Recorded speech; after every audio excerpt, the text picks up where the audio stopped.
There are nights when we just can't fall asleep.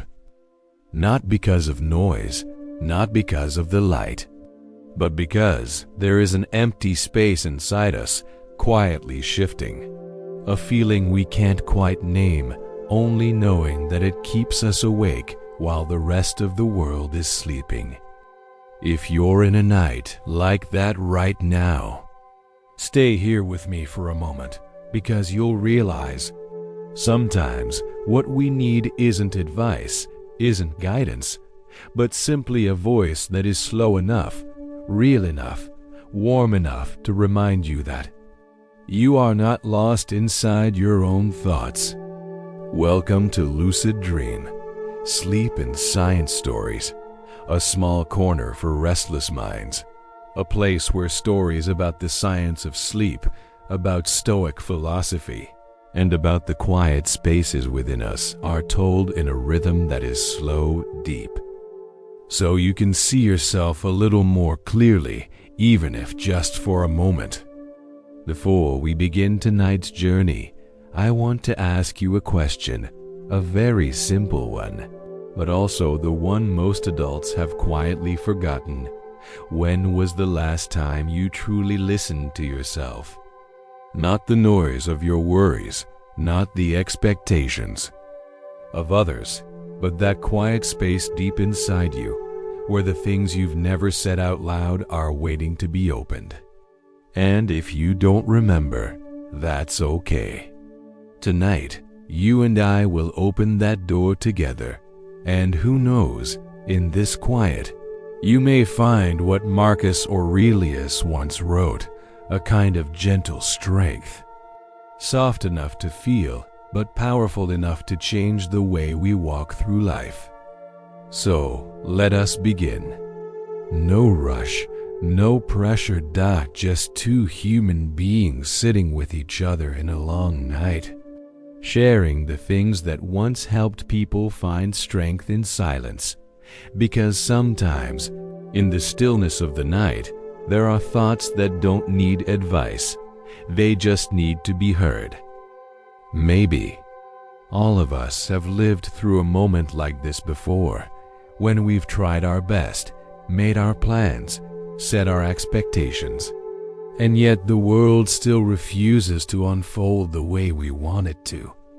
A conversation suddenly turns tense. Someone we trust behaves irrationally. A day we thought would be calm becomes a confusing mess. And sometimes, just one tiny detail is enough to pull our emotions into an invisible spiral. It's exhausting, isn't it? There are nights when we stare at the ceiling at midnight and wonder, why? Can't things just be a little simpler? Why can't people act the way I hoped they would? Why does life have to be this hard? These questions aren't wrong. They're simply the natural voice of a human being searching for stability in a chaotic world. But then, when we sit with ourselves long enough in silence, we begin to see a truth that is a little sad but strangely beautiful. Nothing outside of us is ever fully in our control.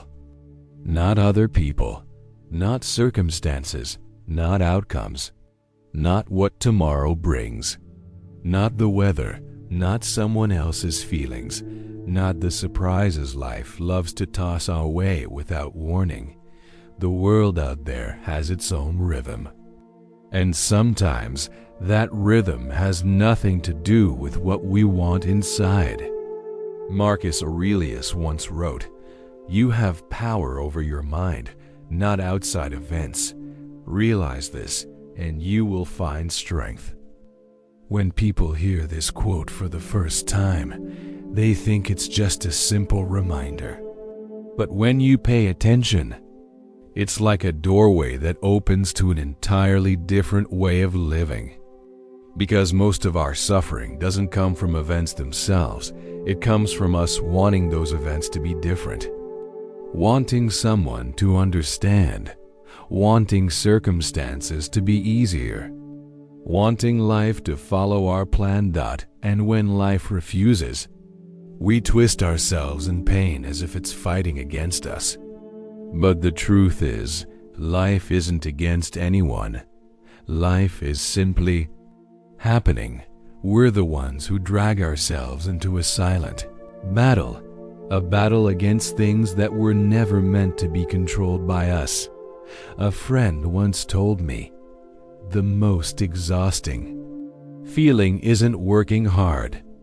It's trying to change what can't be changed. I thought about that for a long time. And the older I get, the more storms I go through, the truer and more painful it becomes. Because in this life, there are things we can't bend our way no matter how hard we try. Someone's mood, their choices, fairness, timing, the past, the future, and the unexpected twists life throws at us for no reason at all. In the moment we finally accept that truth, something soft appears, a tiny bit of light, gentle, enough to help us breathe. We still have one place we can control ourselves. Not control as in force, pressure, or iron discipline, but a soft kind of control. The way we respond, the way we see things, the direction we choose, the pace we breathe, and the choices we make. We can't force someone to be kind, but we can choose not to let their lack of kindness ruin our entire day. We can't force life to be smooth, but we can learn to walk through difficulty with a heart that doesn't panic. We can't decide how much someone loves us, but we can choose to love ourselves more steadily. And then, one day, we discover something strange. When we stop trying to control the world becomes lighter, like the sky after a storm. When we stop trying to hold on to the clouds, they know when to part on their own. There are nights when we feel we need the whole world to change so we can finally rest. But the truth is, we only need to change ourselves a little to let that rest gently begin. Epictetus once said, "Make the best use of what is in your power, and take the rest as it happens." A simple sentence, but a key that unlocks years of hidden exhaustion. We only need to take care of what is ours. Let life take care of the rest. Tonight, in this quiet, if you feel your heart soften a bit, if something inside you feels like it's opening, then maybe this is the moment you begin to release your fight with the world. Not giving up, but letting go to feel lighter. Letting go to live. Letting go to see that you still have so much you can shape from within. And when you look back at all the things that once drained you, you may realize some things aren't meant to be controlled, only observed and walked through. And slowly, as the world no longer needs to bend to your wishes, you begin to change yourself, quietly, slowly, in ways deeper than you could ever imagine. And in that very moment, true strength appears. There's something strange that people often realize only after walking through enough disappointments in life. The chaos outside has never been what truly exhausts us. What drains us is this: we don't know what to do with the emotions rising inside our own chest. The world out there is big, yes, but sometimes the tiny world within us is even bigger, darker, and harder to grasp. There are days when we carry far more inside than what we say. There are emotions with no name, no shape, no sound. They simply slip into our chest and stay there for a very long time. as if they are waiting for us to turn around and look at them just once, while we keep running after things that were never meant to be in our control anyway. And on nights like this, when every sound outside fades, we finally see a truth small, but enormous. We've spent too much time fighting the world and far too little time listening to ourselves. Epictetus once said, "People are not disturbed by things, but by the views they take of them." It's not the event itself, not what someone said, not the bad day, not the unexpected situation. What shakes us is the way we allow those things to echo inside us. It sounds like something everyone already knows, but to truly understand it takes a lifetime. There are times when we're angry, not because someone treated us poorly, but because we expected them to treat us differently. Times when we're sad, not because life is difficult, but because we believe it shouldn't be this difficult. Times when we feel small, not because we aren't enough, but because we carry someone else's measuring stick on our shoulders. All of those things are movements of the inner world, and most of the time, we're unaware of how they're moving. We only feel tired, and we assume the cause is outside. But the truth is, sometimes the storm is happening right inside our chest. Have you ever tried sitting down and asking yourself a very gentle, very soft, very honest question? Right now, what am I actually feeling? Not, what should I be feeling? Not, how strong should I be? But, what am I truly feeling? It sounds simple, but it's one of the hardest questions an adult could ask. Because we're used to reacting fast, used to running, used to pushing emotions into the darkest corners of our mind, hoping they'll disappear. Used to saying, "I'm fine," even when nothing inside us is fine. But emotions don't disappear. They wait for a night like this, quiet enough for them to surface.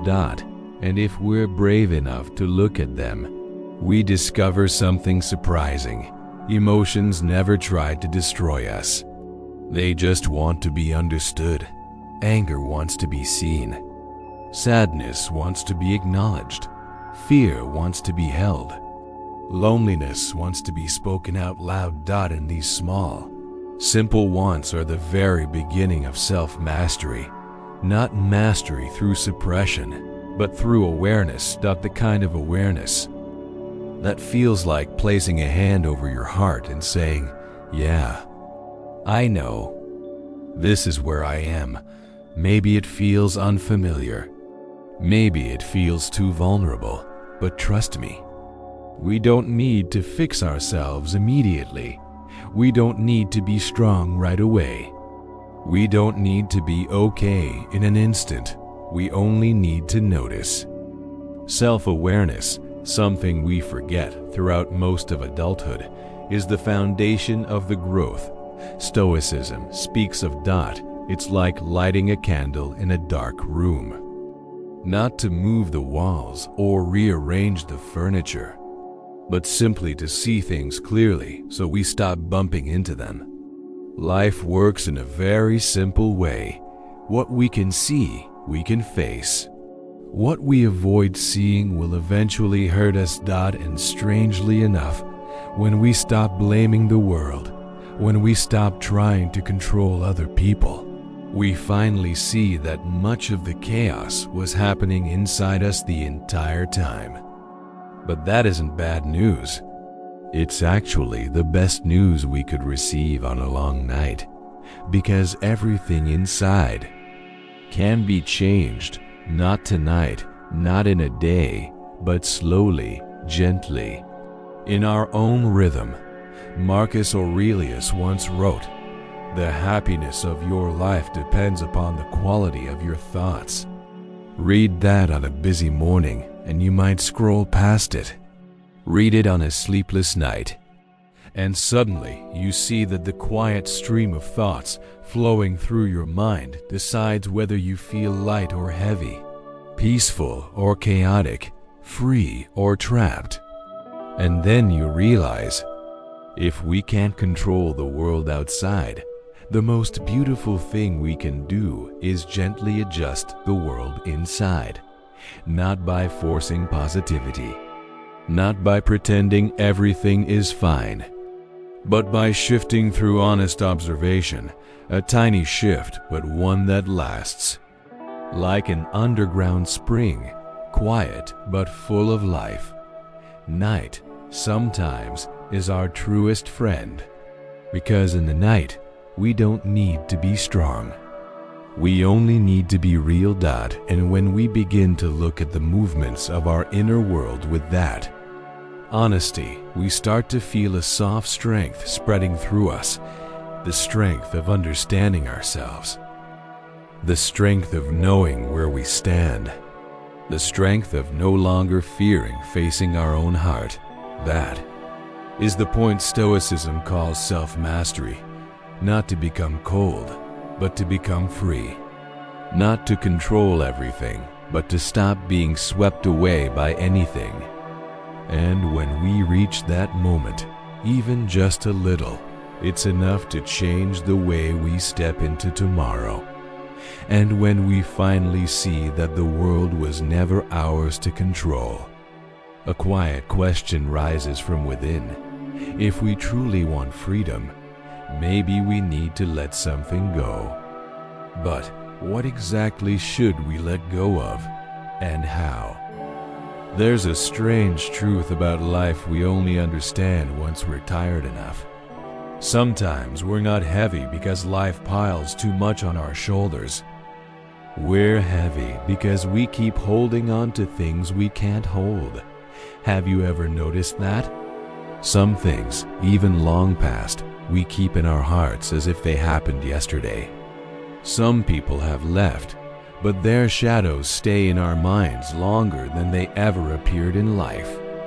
Some outcomes are beyond our control, yet we force them to happen the way we want.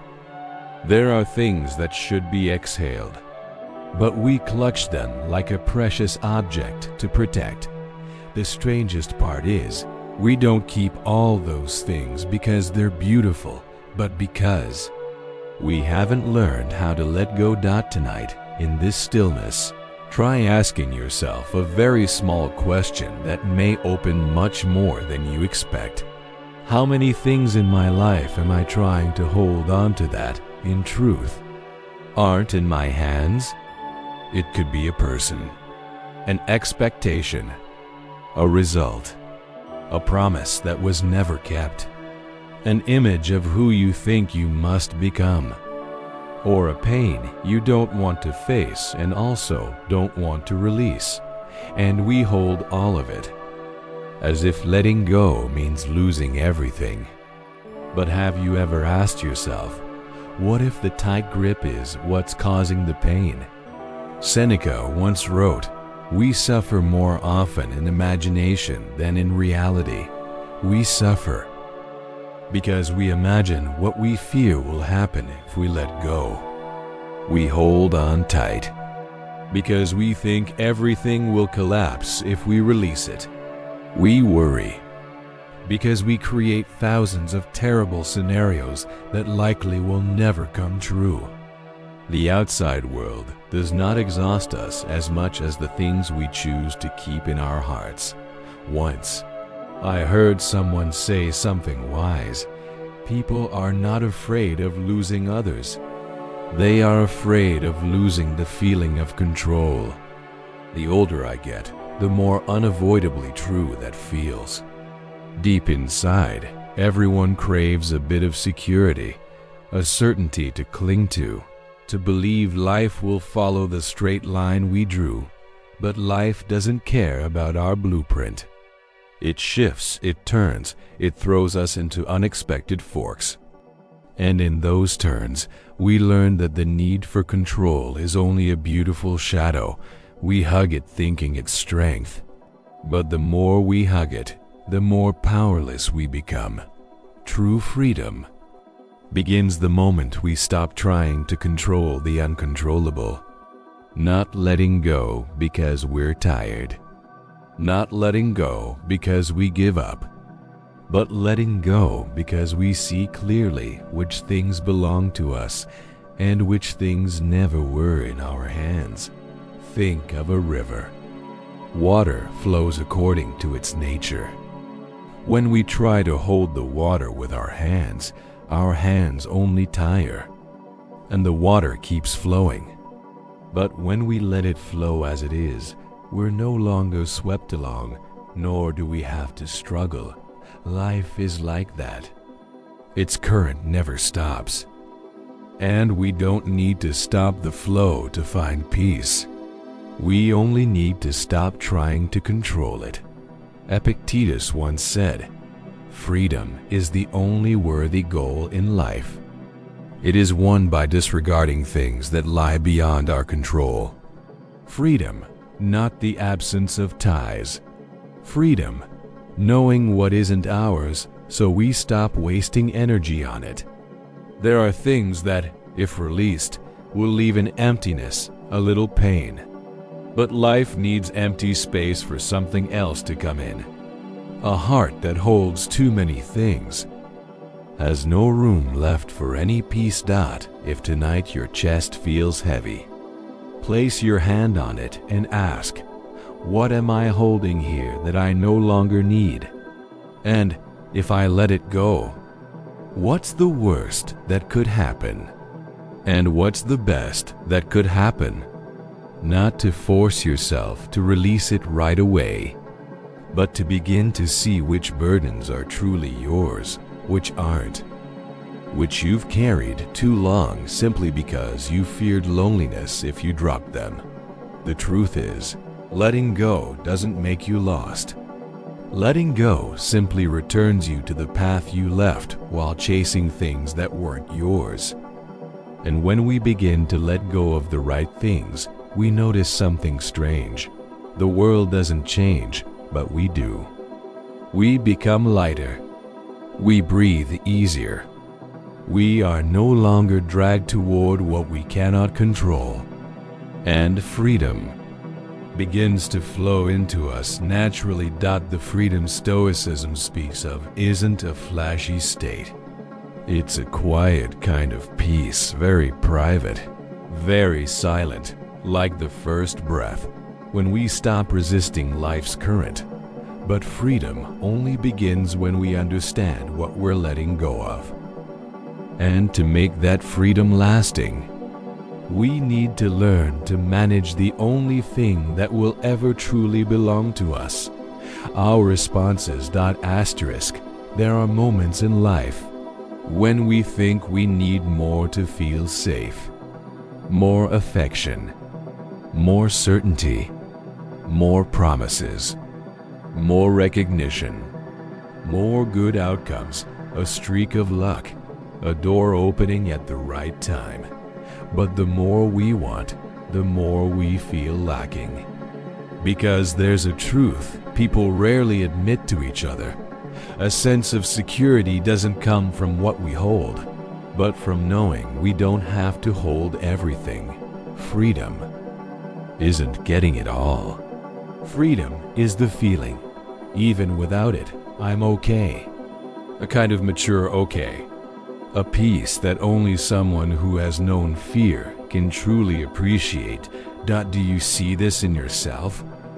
There are things we want to control, not because we truly need them, but because we fear being hurt if we let them be. Fear of being left behind. Fear of failure. Fear of not being good enough. Fear of an uncertain future. Fear of not holding something in our hands. But think of all those fears, which ones really belong to the outside world? And which ones come from inside us? Mostly, they come from within. From things we've never learned to look at directly, never open to admit. and never been gentle enough with ourselves to understand that not being able to control everything is not failure. It's the nature of life. Seneca once said, "He suffers more than necessary, who suffers before it is necessary." We make ourselves suffer more than any circumstance ever could, just because we keep designing the future with the fear of the present. Imagine you stand at the sea. Waves hit the shore randomly with no one's permission. If you try to stop the waves with your hands, you'll be pushed back. But if you let the waves pass around your feet without resisting, the waves are no longer enemies, they're just part of the sea. Life is the same. When we stop blocking the waves, we see that many things we thought threatened us are simply life continuing. Events don't intend to hurt us.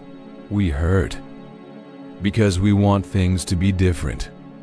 We want everything to make sense. We want things in order. We want life to follow the logic we built in our heads. But life never promised that. When we release the expectation that things must happen how I wish, we give our hearts room to breathe. There's something interesting about letting go of the need for control. When we stop trying to turn others, we begin to see them more clearly. When we stop demanding a specific outcome, we start living more genuinely in the present. When we stop forcing ourselves to be perfect, we begin to accept ourselves as real people, whole, even if not complete. Epictetus wrote, "Seek not for events to happen as you wish, but wish them to happen as they do, and your life will flow smoothly." This isn't surrender, not giving up. It's ceasing to dream of an ideal world, so we can see the beauty of the world actually unfolding before us. Sometimes we think freedom appears when everything outside becomes stable. But the truth is the opposite. Freedom arrives when we are no longer pulled after things that are not ours. We cannot control how much someone loves us, but we can stop judging our worth by their actions. We cannot make life run smoothly, but we can choose to stand firm when the waves rise. We cannot predict the future, but we can stop exhausting ourselves over terrible scenarios that haven't happened. We cannot change the past, but we can stop letting it decide our worth in the present. No one is truly free while dependent on what they cannot control. And no one truly finds peace while holding on to things that cannot be held. If you place your hand on your chest right now, perhaps you'll feel what many adults eventually notice. Freedom is not a place you arrive at. Freedom is the feeling when you stop imprisoning yourself with things that aren't yours and letting go of the need to control. Is the first door that leads there. And then, when we begin to release what isn't ours, we realize another truth waiting ahead. It's not the event that causes our pain, but the way we respond to it. Asterisk. There are days when things happen in ways we never expected. A message that makes our chest sink. A careless remark that echoes in our head. A small mishap that turns an otherwise ordinary day into one heavy with weight. And we often think, that's what tired me out. That person made me sad. That situation created a bad day. But maybe it isn't that. It isn't the outside event that hurts us. It's how we react to it. We're not tired because life is hard.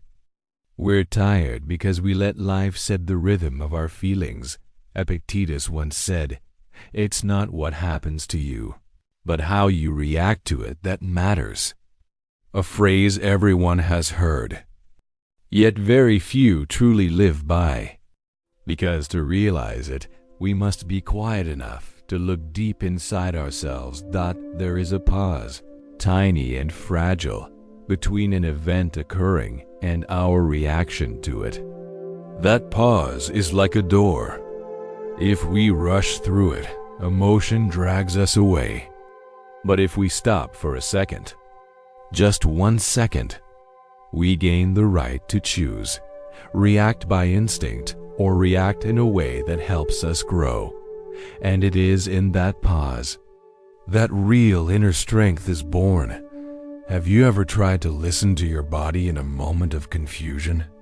When your heart races a little faster than usual, your chest tightens, your hands grow warm or cold, and an emotional tide begins to rise. Those reactions are not wrong, not bad, not shameful. They are signals. They are the voice of a part of us trying to protect itself, even if sometimes it protects the wrong way. But the important thing is, we don't have to react to that wave immediately. We only need to see it, like watching a wave roll onto the shore rather than being swept away by it. When we see the emotion rising, it no longer rules. We do that. I once heard an older person say, adults suffer not because of events, but because they react too quickly. A light sentence, but very deep. The more we grow, the more we learn that most of our first reactions are instincts, the instinct to defend, to fear, to save face, to be seen as right. But instinct is not the whole of us. It's just the first, roughest layer. The finer layer only appears when we learn to stop. When we pause before replying to a hurtful message. When we pause before reacting to someone's words. When we pause before letting fear decide tomorrow. When we pause to look at the trembling sadness inside us. That pause, small as it is, can change a whole day, even a stretch of life. Marcus Aurelius wrote, "If you are distressed by anything external, the pain is not due to the thing itself, but to your estimate of it, and this you have the power to revoke at any moment." Those words are like a mirror. They show us that what we really fear isn't the event, but the story we tell ourselves about it. A cold message can become, "They don't care about me. I'm not important. What did I do wrong?" Or it can simply be, "They're busy. They don't know how to write otherwise. It's not that serious." We decide the story. And when we change the story, we change our feeling. In life, we cannot always be perfectly composed. No one can. But we can learn to create space between ourselves and our emotions, a small space to notice that we're angry, notice that we're sad, notice that we're afraid, notice that we're overreacting, notice that we're making things heavier for ourselves, and when we notice, we're no longer controlled by emotions. Emotions don't vanish, but they return to their proper role, visitors, not rulers. We can say to them, "All right, I see you. Stay a while. When I'm ready, I will understand you." A very grown-up way of speaking, gentle, stoic, compassionate. There's a saying many only understand after some hardship. Our reaction determines whether today will be peaceful or chaotic. The same event, the person who reacts fast will hurt. The person who reacts slowly will see the truth, and sometimes just slowing down by half a beat changes our heart. If you are hearing this in a sleepless night, You may feel something soften inside, not because life suddenly got easier, but because you began to recognize something important. You have the right to choose your reaction, and when you choose your reaction, no one and nothing can take the peace inside you away. But that pause, the gap between event and response, depends on something deeper. The ability to observe ourselves. There is a moment everyone will eventually experience. A very small moment, but enough to change everything. When we realize we can see our own reaction, as if we stand beside ourselves, watching a version of us experiencing an emotion. When that happens, we are no longer swept away by emotions like a wave. We become the observer, someone standing on the shore, watching waves break on the sand, no longer afraid of being pulled out to sea. For most of life, we react by habit. Someone says something sharp gives we're angry. Something goes wrong gives we're sad. A small loss gives we worry. A chilly look gives our heart tremble. It all happens so fast, we don't even know how we reacted. So life holds the strings because we don't realize there's a pause in which to choose. Then one night, when things pile up and wear us out, we suddenly quiet down and see ourselves reacting, not with reason, but with a small clarity, a dim light. Enough to notice how we move inside. Marcus Aurelius wrote, "The soul becomes dyed with the color of its thoughts." A strange sentence. As if the soul is a cloth and our thoughts are dye. What we think. We become dot when we observe our reactions. We begin to see the colors spreading inside us, the red of anger, the gray of anxiety, the purple of old wounds not yet healed, the pale blue of a mild sadness. And when we see each color clearly, we know what we've been dyeing our mind with. Not to blame, not to fix, just to understand. Do you notice? Some feelings we assume belong to the present are actually echoes of the past. A careless remark hurts not because it's heavy, but because it touches an unhealed scar. Silence makes us anxious not because the other person is wrong, but because we once felt abandoned. An event confuses us not because it's dangerous, but because inside we have always feared it. When we observe our reactions, we suddenly realize many things don't belong to now. They belong to older versions of ourselves, and knowing that lightens us by half. Epictetus once said, "Know first who you are, and then adorn yourself accordingly." A sentence that seems simple, but turns out to be the foundation of all inner freedom. Because to react differently, we must see who is reacting. Is it the child who feared abandonment? The adult who expects recognition? A tired heart still pretending? Or a gentle part of us asking to be understood?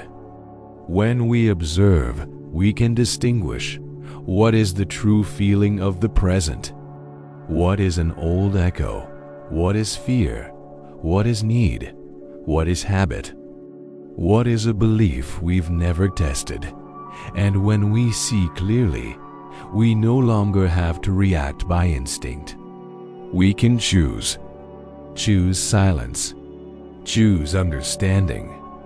Choose to step back one beat. Choose to breathe. Choose to let the emotion pass instead of clutching it tight. Choose a response that doesn't wreck tomorrow for a single moment's heat today.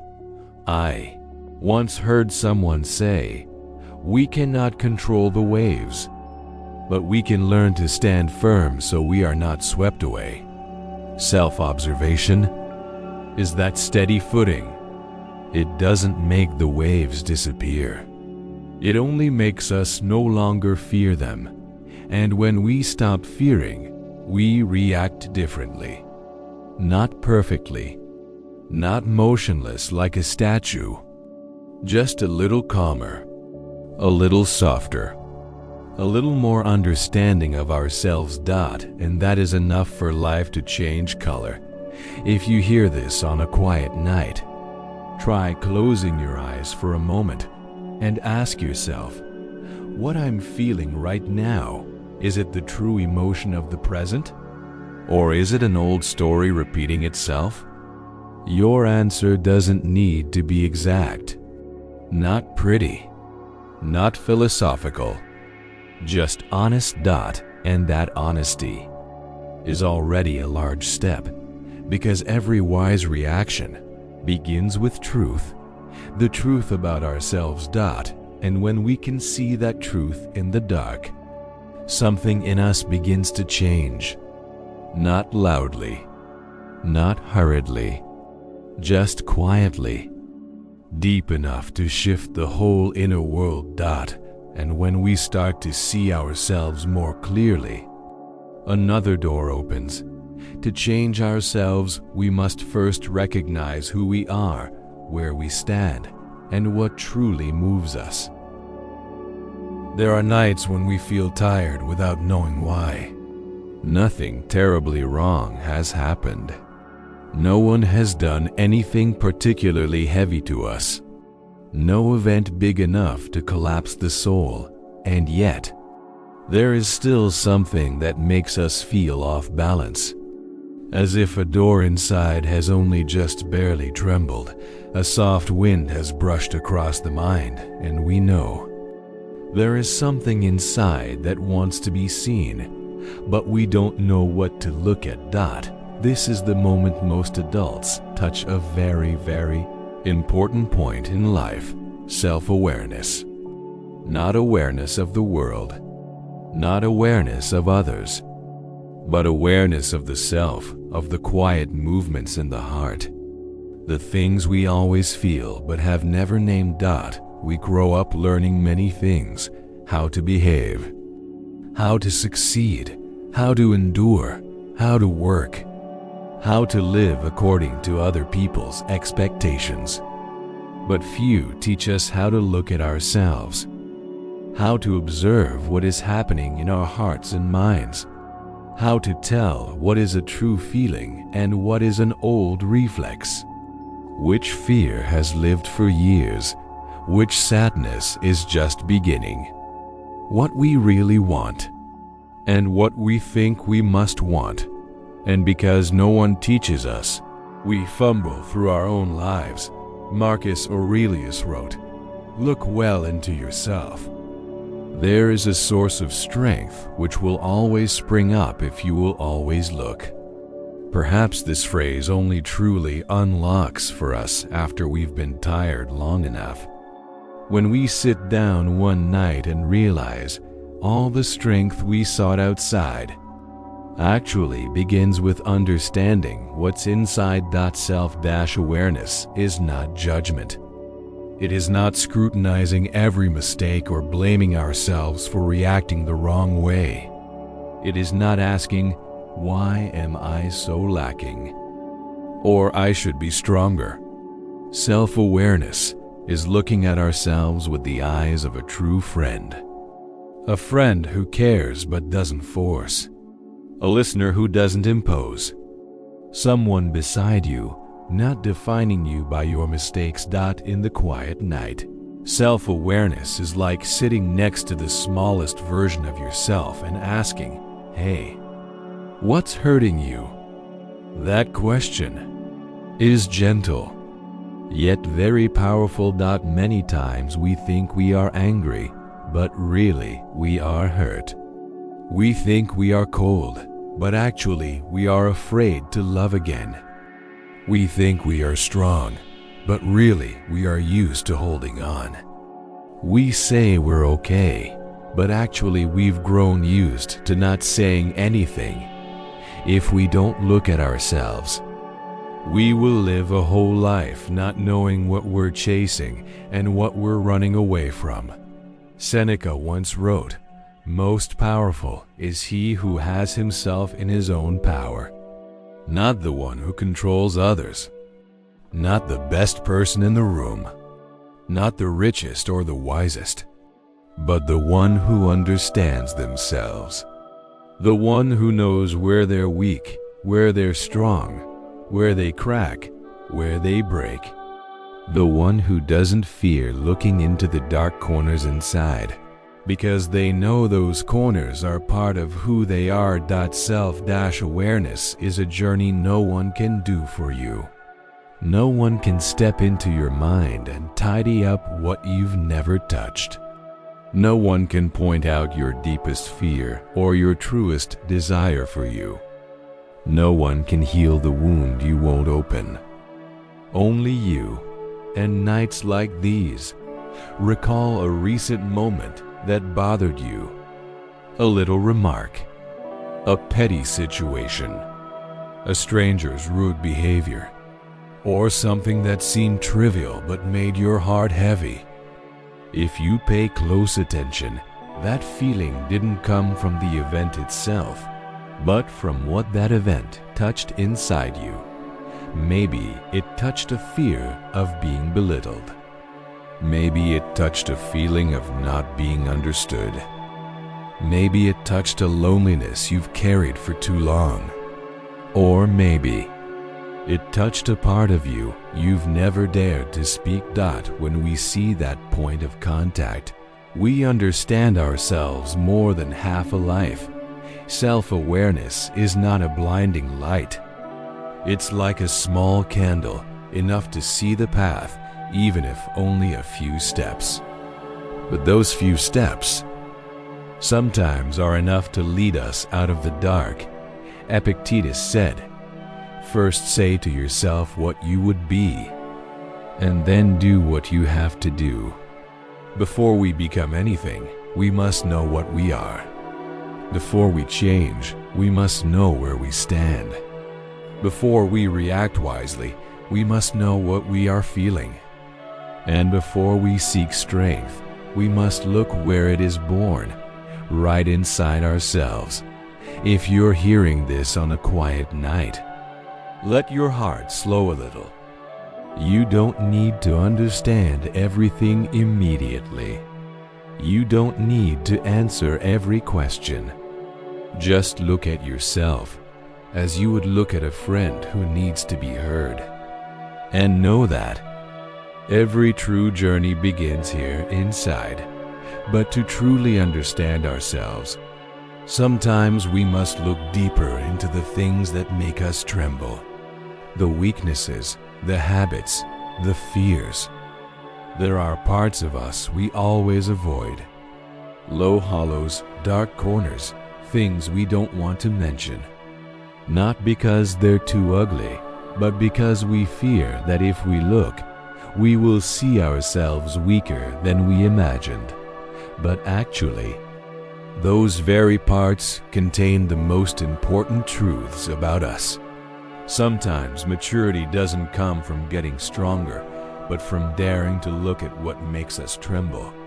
Have you ever asked yourself, why do tiny things sometimes hurt me so much? Why do certain patterns repeat in my life, as if the universe is trying to tell me something? Why do I know I shouldn't react this way, yet I react the same? Or, why can others let go of things that I can't? Many people cannot find the answer because they only look at the event, not at themselves. Marcus Aurelius wrote, "The impediment to action advances action. What stands in the way becomes the way." What blocks us is precisely the path we need to take.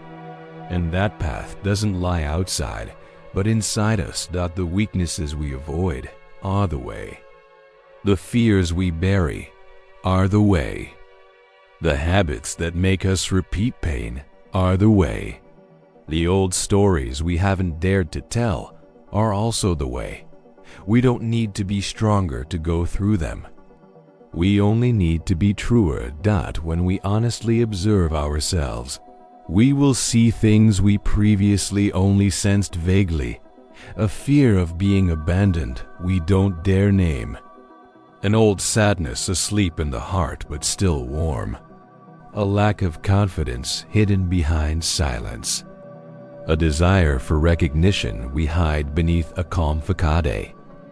A small part of us longing to be understood. Even once. Self-awareness doesn't require fixing everything at once. It only asks that we look without turning away. Like gently opening an old door, knowing the room inside may be dusty, dark, messy, but it is still our room, and we have the right to enter. Seneca wrote, "No man is more unhappy than he who never faces adversity, for he is not permitted to prove himself." We don't know who we are until we see ourselves break, and we don't know how much strength we have until we look at our weakest part without running away. But the beautiful thing is, we don't need to be perfect to know ourselves. We only need honesty. We can say, "I am jealous. I am afraid. I am lonely. I am not enough. I am triggered by some memory. I feel undeserving. I'm pretending to be fine while inside is chaos." And when we name the truth, that truth becomes much lighter. Do you know what happens when we begin to understand ourselves? We no longer stay angry for long, because we understand where the anger comes from. We no longer keep repeating the same sadness, because we see we are repeating an emotion, not an event. We no longer blame ourselves at every failure, because we know failure touches a part of pride, not our core worth. We no longer feel lost when others don't understand us, because we have begun to understand ourselves first. We no longer tremble before rejection, because we realize we are not rejected. It is only a door closing so we can enter a more fitting one. And then we learn to forgive ourselves for all the times we reacted poorly, for all the times we were weak, for all the times we were blind, for all the times we repeated old wounds, because ultimately we understand that we did our best within the limits of our awareness at that time. And now those limits are expanding. Self-awareness not only helps us live better, it helps us live truer. Not right, not proper, not should, but real. A real person breathes easier than a person pretending to be strong. A real person is calmer than a person trying to control. A real person is happier than a person forcing perfection. Epictetus once said, "If you want to improve, be content to be thought foolish and stupid." Not foolish in a negative sense, but be willing to let others misunderstand you a little, so you don't misunderstand yourself. And that is the freedom of maturity, not living by others' gaze, not being led by someone else's expectations, but living by the gentle, deep truth inside you. If you hear these words on a still night, perhaps you will feel something inside quietly shift. Not loud, not immediately clear, but enough for you to know you are beginning to understand yourself a little more, and that a little may be the door to a whole life of clarity. And then once we see ourselves, we begin to realize another thing. Many pains actually come from expectations, the things we hoped for that the world did not give back. There are things that make people tired, but we rarely name them correctly.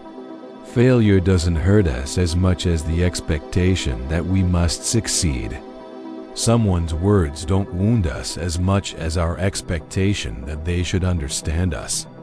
A conversation that doesn't go well doesn't disappoint us as much as our expectation that it should be as beautiful as we imagined. And then, when things don't play out the way we hoped, we assume life is against us. But sometimes, life is simply going its own way, and only we are insisting it must go our way. If you pay attention, expectations are like thin threads. At first, when we make them, we don't see them. They feel light, ordinary, like a natural human wish. But when that thread is tied to someone, to an outcome, to an image in our mind, it begins to tighten. It tightens gently when things fall out of rhythm. It tightens more when we feel unrewarded. It tightens until it chokes when we wait for what we want while life heads elsewhere. And we keep thinking others are the ones hurting us. But really, it is the thread of expectation we tied ourselves that leaves the red mark on our heart. Seneca once wrote, "Expectations are the greatest obstacles to living, not events, not circumstances, not other people, but what we expect them to be." Expectations always come from a very soft part of us, a part that longs to be understood, to be loved, to be trusted, to be seen. There's nothing wrong with that. Nothing to blame. Only we rarely notice when our expectations cross the boundary of reality. Have you ever asked yourself, why am I so easily disappointed? Why am I hurt by small things? Why does nothing ever seem to satisfy me? Many such questions don't come from reality, but from expectation. We expect others to understand us without being told. We expect them to treat us the way we treat them. We expect them to be sensitive enough to notice the hurt in our eyes. We expect them always to return kindness. We expect ourselves never to fail. We expect life to reward us simply because we tried. And when things don't happen that way, we feel disappointed, then sad, then we think, maybe I'm not worthy. But actually, the problem is not our value. The problem is that we place wishes on life that are heavier than life can carry. Marcus Aurelius once wrote, "Receive without pride. Let go without attachment.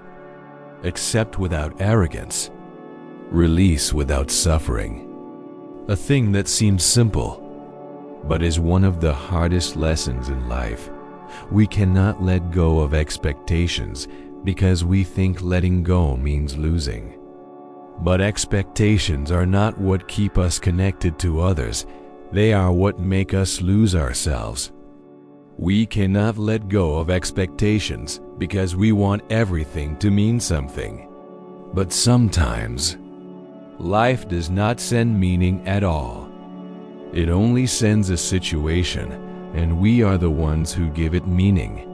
We cannot let go of expectations because we fear that once released, there will be nothing to hold on to. But truly, we don't need to cling to anyone to exist. We only need to cling to ourselves. Once I heard someone say, "Disappointment happens when we expect others to become what they cannot be." That sentence is simple, but it reveals a truth. Expectations not only strangle us, they also suffocate others. Other people are not characters in the story we write. They don't know the roles we've given them. They don't know which lines we expect them to speak, when to appear, or how to make us happy.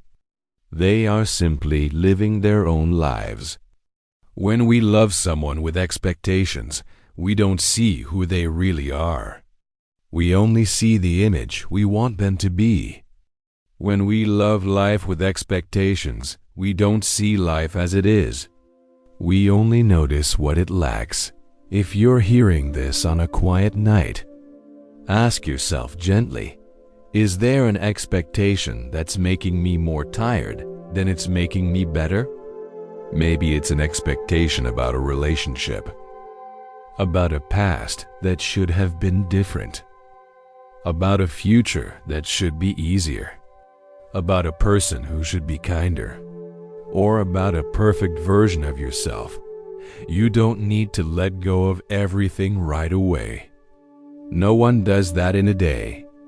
Just notice. Notice that expectation isn't always hope. Expectation can be a thin rope, tying us to things that aren't real.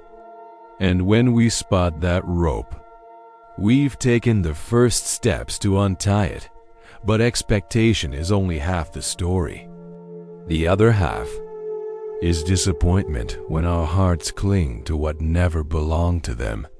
If there's one emotion adults repeat most through life, it's probably disappointment. Disappointment because of a person. Disappointment because of a promise. Disappointment because of an outcome. Disappointment because things that seemed certain finally dissolve like smoke. And the most painful thing about disappointment is not that we didn't get what we wanted, but the feeling that our own heart has been betrayed. But the truth is, sometimes the heart is betrayed only by the expectations we placed on others. Have you ever felt this? A message not answered as you expected. A missed appointment. Someone who said they'd stay, then left. A fading attention whose cause you can't find. Something you assumed was obvious turns out not to be. Then you sit and look into that gap and ask, why am I so easily saddened? Why do small things make me feel not enough? Why am I hurt by things others seem to get over so easily? Maybe the answer doesn't lie in the event, not in that person, but in the fact that we gave them a place they never knew, a responsibility they could not carry. Expectations turn others into the source of our emotions. And when that source doesn't flow as we wish, we feel drained. Marcus Aurelius once wrote, "When you arise in the morning, think of what a privilege it is to be alive, to breathe, to think, to enjoy, to love." At first it sounds like gratitude, but look deeper. And it's a reminder that everything we receive in life is a gift, not an entitlement. We feel disappointed because we think things should be as we want. But life never signed any such contract. Not with us, not with anyone. Others are not obligated to understand our hearts. Life is not obligated to prioritize us. Affection is not obligated to be whole. Results are not obligated to be beautiful just because we tried. When we demand that something must be so, we've unwittingly given away our peace. Sometimes, disappointment doesn't come because the other is cruel, but because we place them too high. Sometimes, disappointment doesn't come because life is harsh, but because we painted a script in our head that life never agreed to. Sometimes, disappointment doesn't come because we're not enough, but because we expect to be perfect in someone else's eyes. Disappointment is a sign. Not that we love the wrong person or live the wrong way, but that we have placed our heart where it cannot rest. Notice this. The greater the expectation toward a person, the deeper the disappointment. The bigger the hope for a life-changing result, the greater the collapse. When the expectation is, I must always be enough, The sense of insufficiency sticks to us like a shadow. Then we slide into the stories we create. But actually, there's nothing wrong with hoping. Only when hope becomes a condition for peace, we hand the keys of our life to what's beyond reach. Seneca once wrote, "He who hopes for nothing can never be disappointed." Not to tell us to live without hope, but to ask that hope not become a binding that destroys us when unmet. Hope can be beautiful. Expectation is heavy. Hope opens doors. Expectation shuts them all. Hope moves us forward. Expectation keeps us waiting for what never comes. When we shift from expectation to acceptance, everything softens by half. There's a truth every adult must face. No one comes to complete you. Everyone can only walk part of the way with you. Some go briefly. Some go far. Some go deep. Some pass through. But no one can carry the emptiness inside you for you. A heart stands firm only when it knows it doesn't need to rely on someone else to stay upright. Of course, this is hard. Very hard, but disappointment is the starting point of that maturity. If you're listening in a quiet night, ask your heart gently, honestly, is what I'm disappointed about really because of someone else? Or because I placed my heart into something it could not control? You don't need to answer right away. Just ask, because that question is part of the healing. And perhaps when the answer slowly comes, you'll find a peace you didn't expect. Many disappointments are not to blame others, but to remind you it's time to let go a little, to be a little lighter, to be a little more peaceful. And when we begin to see our expectations and disappointments clearly, we see a deeper truth underneath. We are always chasing something in the future, and in doing so, we forget the present. There are nights when your chest suddenly feels heavy, not because of the past, and not entirely because of the present, but because you carry too many tomorrows inside you. Tomorrow must be better. Tomorrow, I must achieve this. Tomorrow, someone must respond the way I expect that. Tomorrow, I must be stronger, steadier, enough. And while we keep running after things that haven't arrived, we lose sight of the most important, though small, truth. The only moment we truly live is now. There's a strange thing about human beings. We always imagine happiness lies ahead, somewhere, sometime, in a better version of ourselves. That we tell ourselves, when I succeed, I'll be happy. When I have enough money, everything will be easier. When they understand me, I'll be at peace. When I change, life will be nicer. But have you noticed that when we reach one goal, we immediately set another? As if happiness is a road with no end. Freedom, peace, contentment are never in the future. They're in this moment, a moment we seldom stop to breathe into.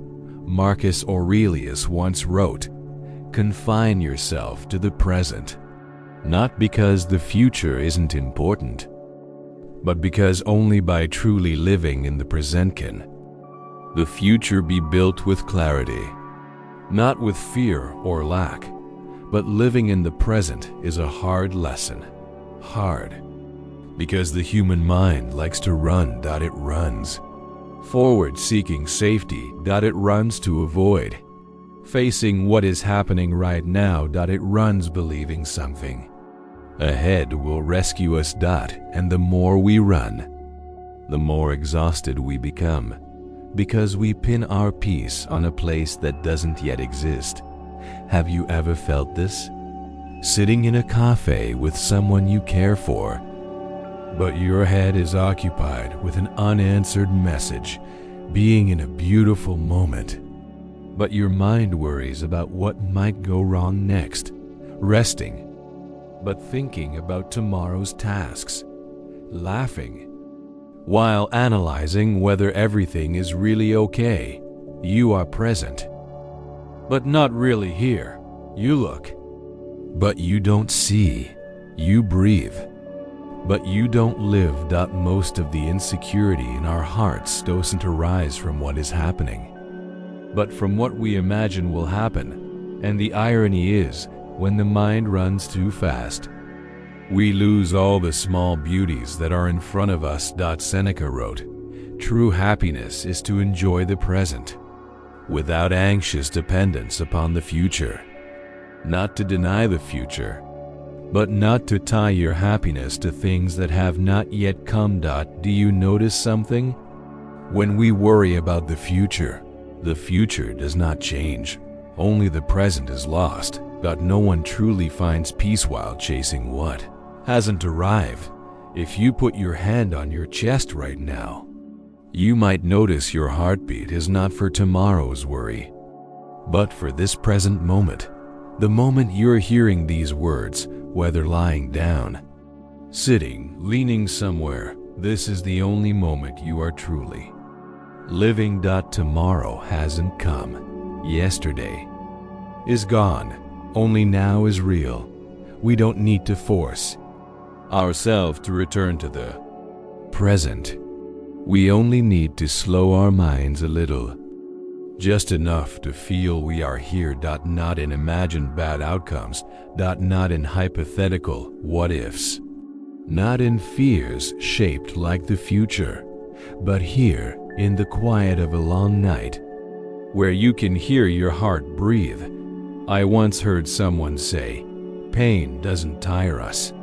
What tires us is living in places we have not yet arrived." That idea is true enough that just thinking about it can soften the chest. We spend too much time living in imagination, in worry, in plans, in expectations, and forget the genuine feeling of this moment. If you look closely, there is a very small, very thin, very pure peace beneath it all. That peace doesn't come from things getting better, but from stopping the chase, stopping the run to see the present never truly lacks anything. We just move too fast to notice, but to really live in the present, we need to understand why our mind always wants to rush to the future. There's something many people don't realize until they sit quietly one night. The human mind was not born to stand still. It always runs. It runs forward. It runs from invisible fears. It runs toward shaping hypothetical futures. It runs after things that haven't happened, yet keep us awake as if they already have. And the most tiring part is not what we run toward, but the stretch we force ourselves to run, even when we don't need to. Have you ever asked yourself, why do I worry about things that haven't come? Why do I always think of the worst? Why can't I just be here? The truth is, our mind runs not out of weakness. It runs to protect us.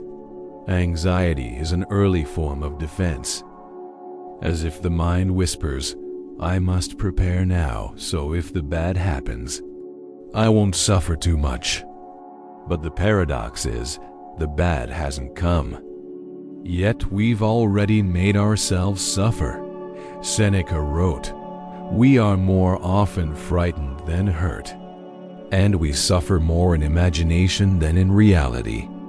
We are harmed more by what we imagine than by reality." The mind runs, while life stands there, calm as the night sea. Then one day we become tired enough to ask, do all the things I fear actually exist? Or are they just clouds in my head?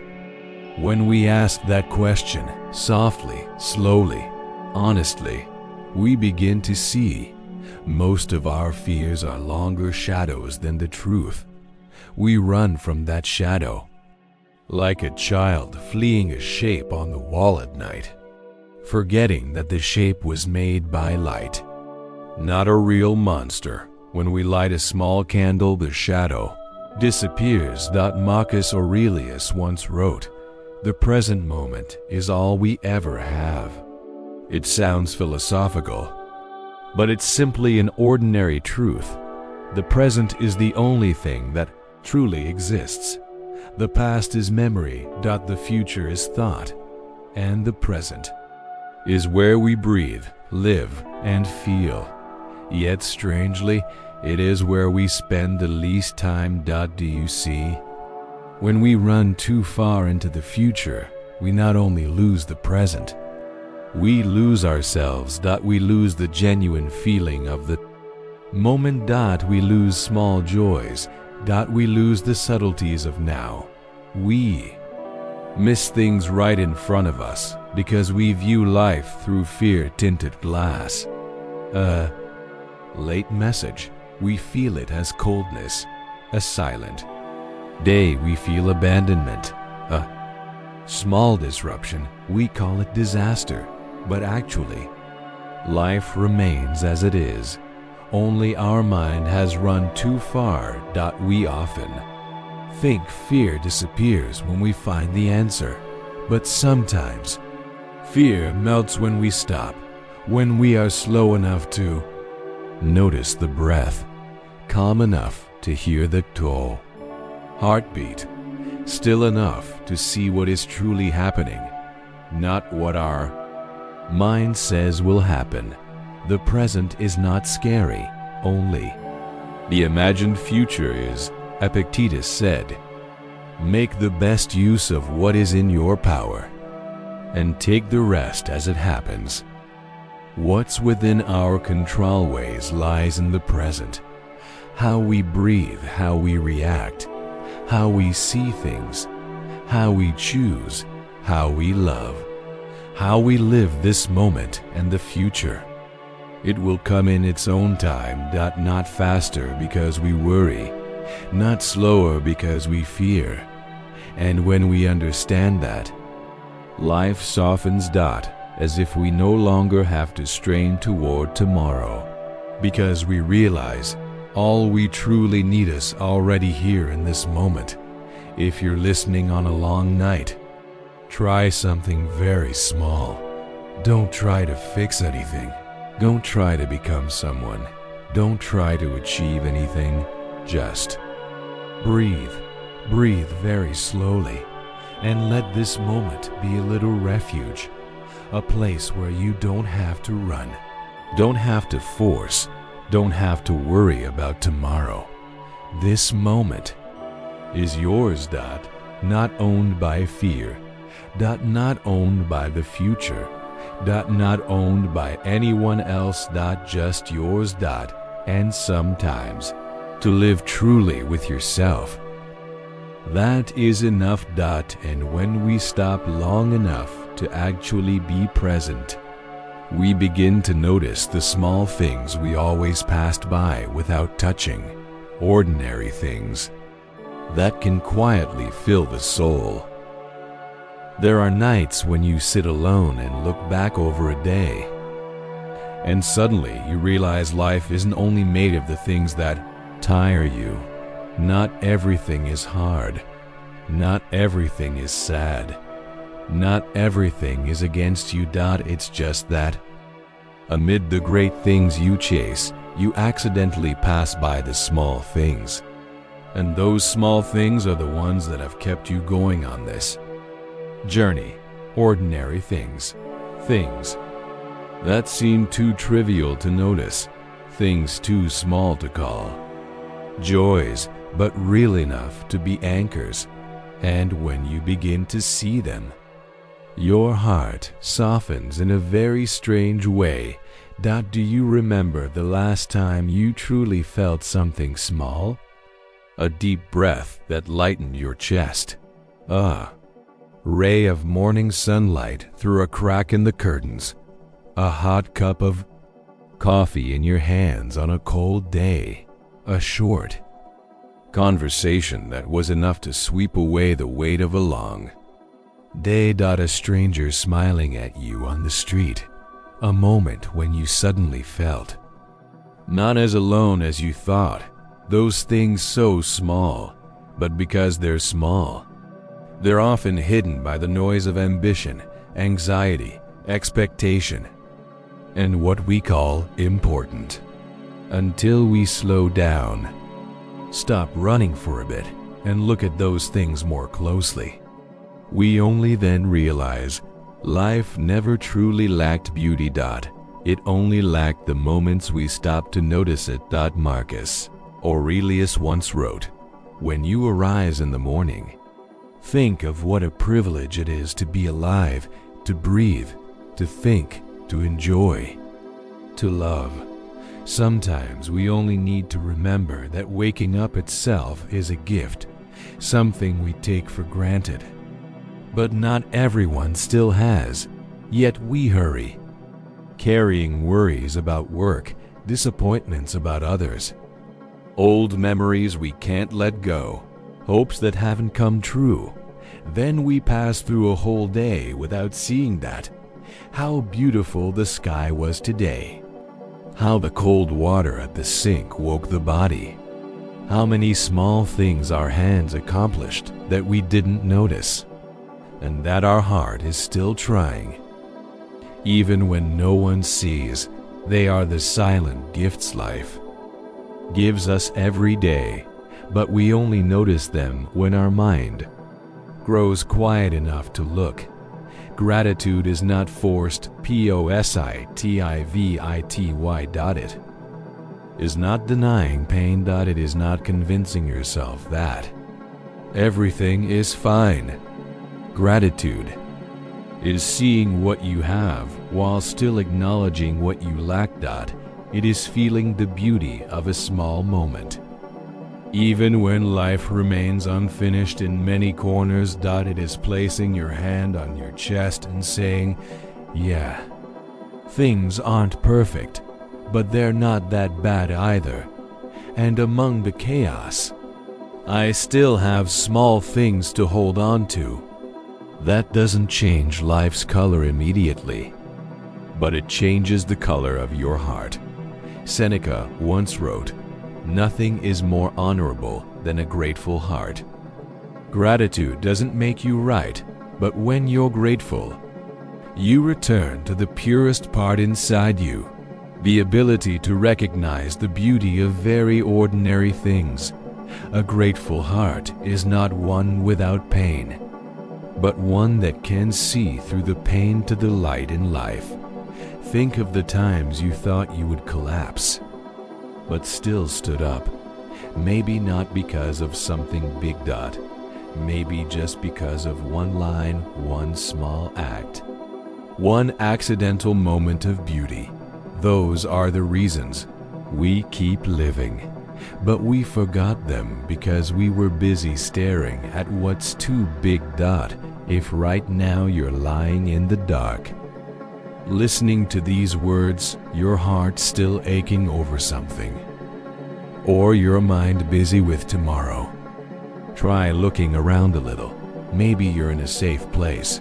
Maybe you still have someone to think of. Maybe you still have chances to change something. Maybe you still have eyes to see, ears to hear, and a heart that still beats, keeping you alive even when you don't notice.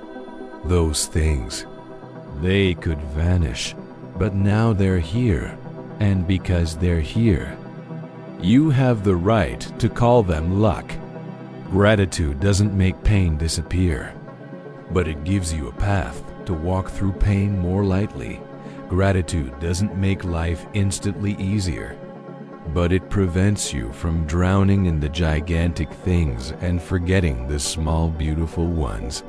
Gratitude is not magic, but it makes you realize life has quietly supported you with countless small things, things which, If gone, you would realize how precious they were. In truth, a grateful heart is never poor.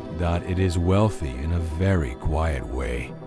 But gratitude truly becomes strength when it touches the dark days, when we must learn to find light in places that seem empty. Part 7b. Finding light even on days when there seems to be nothing to be grateful for. Gratitude is easy when life goes well.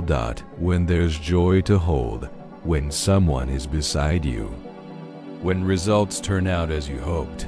But on the tired days, the unseen collapses, the efforts that become silence, the mornings you open your eyes and feel low. How do you find gratitude then? Perhaps this is the hardest part of growing up. There are moments when it feels like life takes everything at once. A relationship, a friend, an opportunity, a belief, a plan you poured your heart into. And when important things are taken, gratitude sounds like a luxury. Awkward. Even cruel. How can I be grateful when I hurt this much? A very honest question. Very human. And worthy of being heard. But then, when we're tired enough to sit down, quiet enough to stop running, we begin to see something pain cannot show. Gratitude is not forgetting the pain, but not letting pain cover everything that still remains. Seneca once wrote, "It is not the man who has too little, but the man who craves more, that is poor." It's not the person with little who is unhappy, but the one who only looks at what's missing. On the darkest days, our minds easily do that. Only see loss. Only see the empty space, only see what's gone. But life always leaves something for us to hold on to. We just don't see it. Or we're not ready to look. Someone still cares for you. Another door is opening very slowly.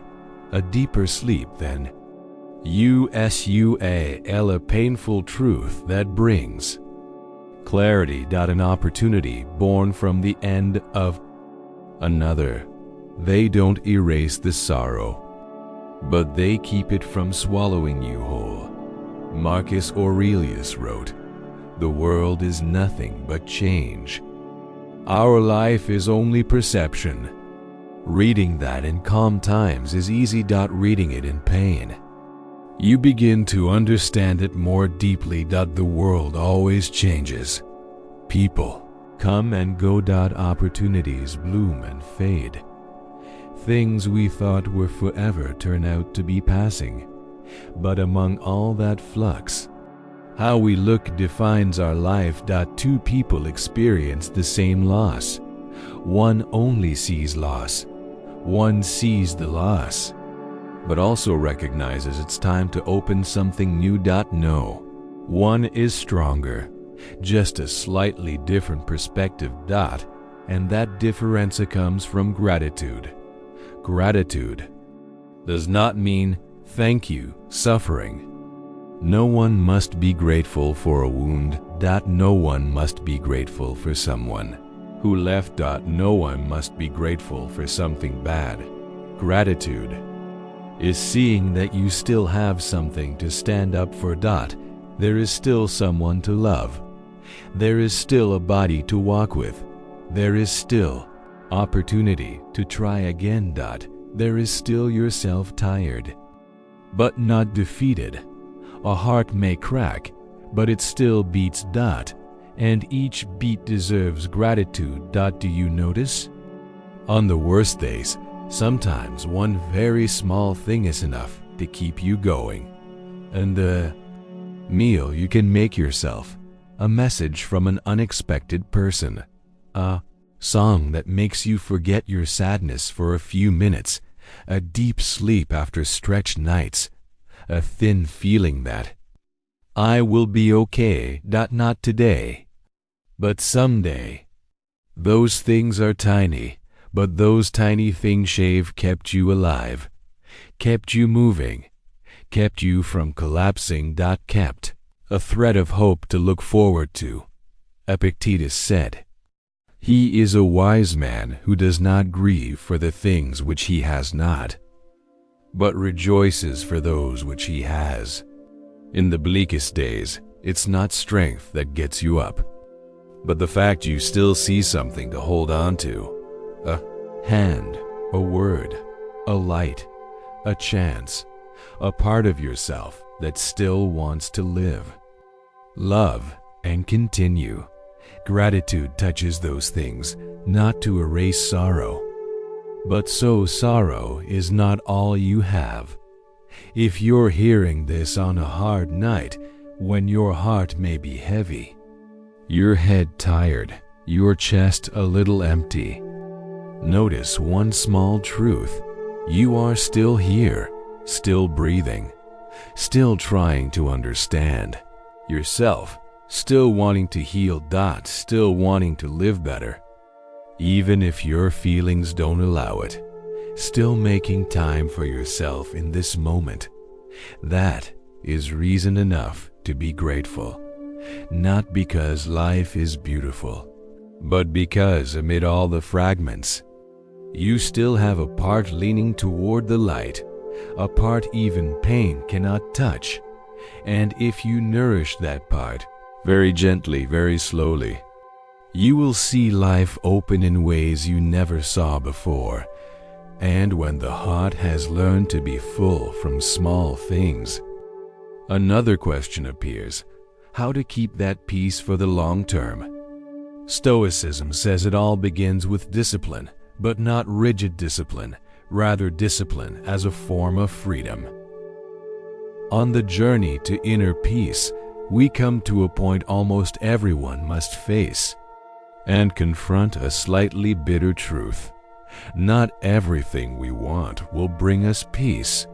Some things make us comfortable, but slowly pull us away from ourselves. Some choices feel light at first, but grow heavy later. Some options are easy, yet leave a nameless emptiness in the heart. If we are honest with ourselves, we'll see what many adults learn late.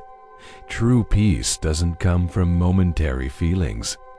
It comes from purposeful choices. This is where discipline enters our life, a word that sounds hard. But when understood correctly, it's the softest thing we can offer ourselves. Have you ever thought discipline means coercion? Loss of freedom? A rigid framework that suffocates? Many believe that. But after a few setbacks, after too many times following feelings and then regretting it, we suddenly realize discipline is not a shackle. Discipline is a key that keeps us from falling into habits that tire us, a key that stops our mind from dragging us away, a key that prevents us from losing ourselves to a passing emotion, a key that lets us choose what's good for us, even if it's a little harder. Epictetus said, "No man is free who is not master of himself." Freedom is not doing whatever you want at any moment. Freedom is knowing what's good for you and having the inner strength to choose it. Even when the easy thing waves at you. We are not free when we stay up until 3 a.m. out of habit. We are not free when we let others decide how we feel. We are not free when we scroll the feed for hours to avoid facing the emptiness. We are not free when we call indulgence self-love. We are free only when we govern our smallest reactions, the tiny responses most adults never notice. Discipline is not becoming a perfect version of yourself. Discipline is knowing when you're slipping and gently pulling yourself back. Discipline is saying to yourself, "What I want right now is pleasant, but what I truly need is different." Discipline is sitting down to work when feelings resist, going to bed on time when the mind wants to wander, Not calling someone you know isn't good for you. Not texting from a momentary loneliness. Holding yourself when emotions pull you down instead of chasing something you'll regret. Discipline is loving yourself in a grown-up way, not indulging, not spoiling, not crushing, but guiding.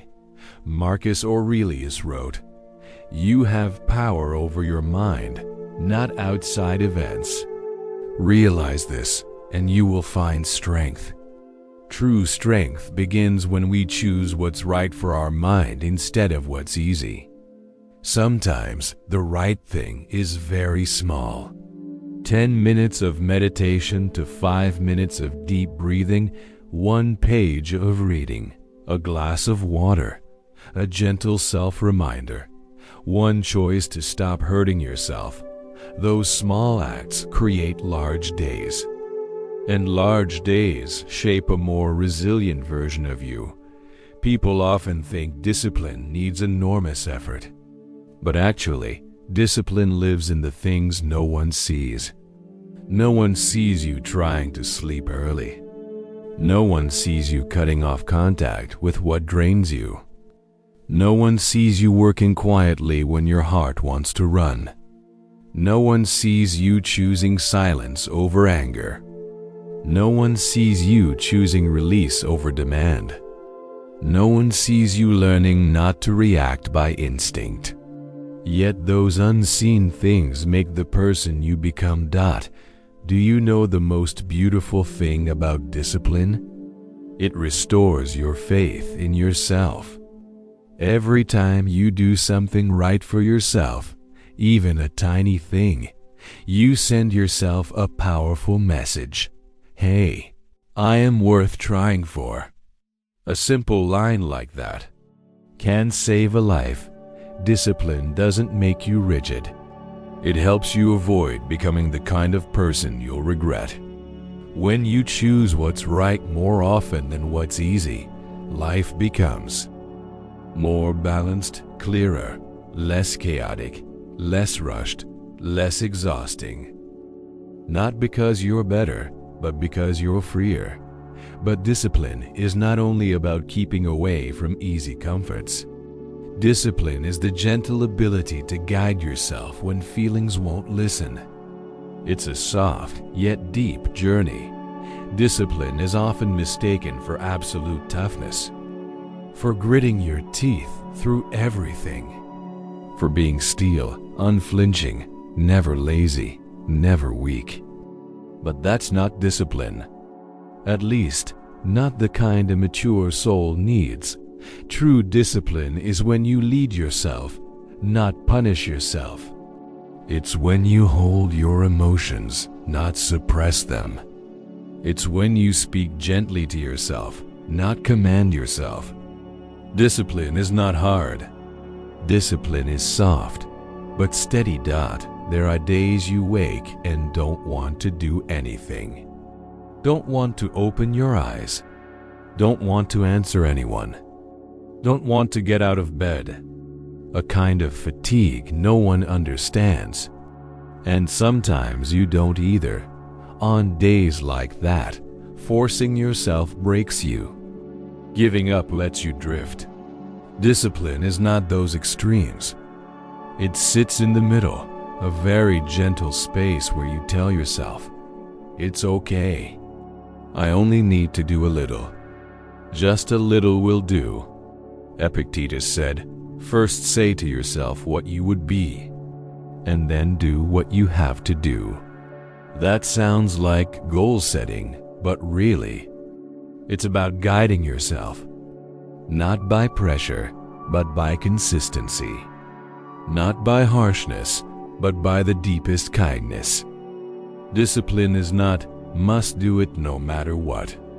Discipline is, I know who I want to be, and today I'll take one small action toward that. One tiny action, small enough that people might laugh. But for a tired heart, that is a huge step. I once heard a line I never forgot. Discipline is embracing yourself when you want to let go. It sounds paradoxical, but if you've stood between quitting and continuing, you understand. Discipline doesn't demand constant strength. It only asks you not to turn your back on yourself. Some days you can't focus on work, but discipline helps you stay 10 more minutes. Some days you're depressed, but discipline makes you walk 5 minutes instead of lying down. Some days you want to run back to someone who's no longer yours, but discipline holds your hand back and whispers, "Don't hurt yourself again." Some days you want to avoid the truth, but discipline nudges you to face it a little longer. True discipline is kindness to yourself when you cannot lift yourself up. Marcus Aurelius wrote, "Waste no more time arguing what a good man should be. Be one." Reading this at night, we understand that sometimes we must stop analyzing, stop running circles in the head, and simply do what we know is right. The right thing isn't always easy, but it is always lighter afterward. The easy thing is light now, but heavy later. Discipline doesn't ask you to choose the heavy. It asks you to choose what prevents you from betraying yourself. Have you noticed this? We're often disciplined at work, disciplined with others, disciplined with responsibilities, but we are rarely disciplined with our own soul. We allow others to hurt us repeatedly. We let habits that make us sad continue. We let negative thoughts return each night. We let the tired version of ourselves lead. Not because we're weak, but because no one taught us that discipline can be a form of self-love. Discipline is saying to yourself, "I deserve my own care." And that care is not always pleasant. Sometimes it's stopping contact with someone, going to bed early, turning off the phone for peace, not indulging impulsive feelings, continuing when no one sees, setting boundaries, saying no, stopping the automatic "I'm fine" when inside you're breaking. Discipline is not glamorous, not flashy, but it helps you stand upright on your own feet. If you're hearing this on a long night and something in you wants to pull you down, try one very small thing. Not to force strength, not to force forgetting, not to become someone else. Just say slowly to yourself, "I will do one small thing so I won't abandon myself." One small thing, one small step, one small decision. And those small things are the foundation of a sturdier you. Discipline is not long leaps. Discipline is steady steps. And steady steps slowly bring you to a place where your heart can breathe easier. And when we begin to master ourselves, another truth appears. Most of our insecurities come from how others look at us. It's time to talk about self-validating your worth, and that door opens in the next chapter. There are nights when all the noise of the outside world has quieted, that we hear a very familiar, thin voice most clearly, the one that makes the heart sink. Am I good enough? Do they think anything of me? Am I letting someone down? Am I becoming small in others' eyes? These questions are not just yours. Almost everyone walks through moments like this, moments when our self-worth is no longer in our hands, but lodged in the looks, attitudes, and responses of someone else. That confusion quietly takes away our inner peace more than we realize. There's a truth everyone knows, but few accept. Others may like us, or they may not. They may understand us, or they may never. None of that says anything about our true value. Yet we easily let our emotions be controlled by things that are not ours to hold. A stranger says something insensitive, and we feel diminished. Someone we care about grows distant, and we assume we did something wrong. A small criticism, a skeptical glance, a delayed response, and we use them as our map to locate ourselves. The adult mind can be fragile like a child's heart. Epictetus said, "If you are ever tempted to look for outside approval, realize that you have compromised your integrity." It's not, don't care what others think, but rather, don't let your value be defined by anyone outside yourself. Because someone might missee you. Someone might misunderstand you. Someone might see 1% of who you are and think they know it all. Someone might judge from a perspective already full of unhealed wounds. But when we trust them more than we trust ourselves, we make ourselves prisoners of gazes that aren't ours to keep. Do you notice? We spend so much time pleasing people who aren't really on our life's path. We pretend to be okay so no one thinks we're weak. We act strong so no one sees our cracks. We try too hard to be the version others like, and in doing so, we lose the version that makes us feel alive. Actually, what tires us isn't being judged by others, but living to match that judgment. The price of seeking approval is the loss of the smallest, most important voice inside us. Marcus Aurelius once wrote, "It never ceases to amaze me. We all love ourselves more than other people, but care more about their opinions than our own.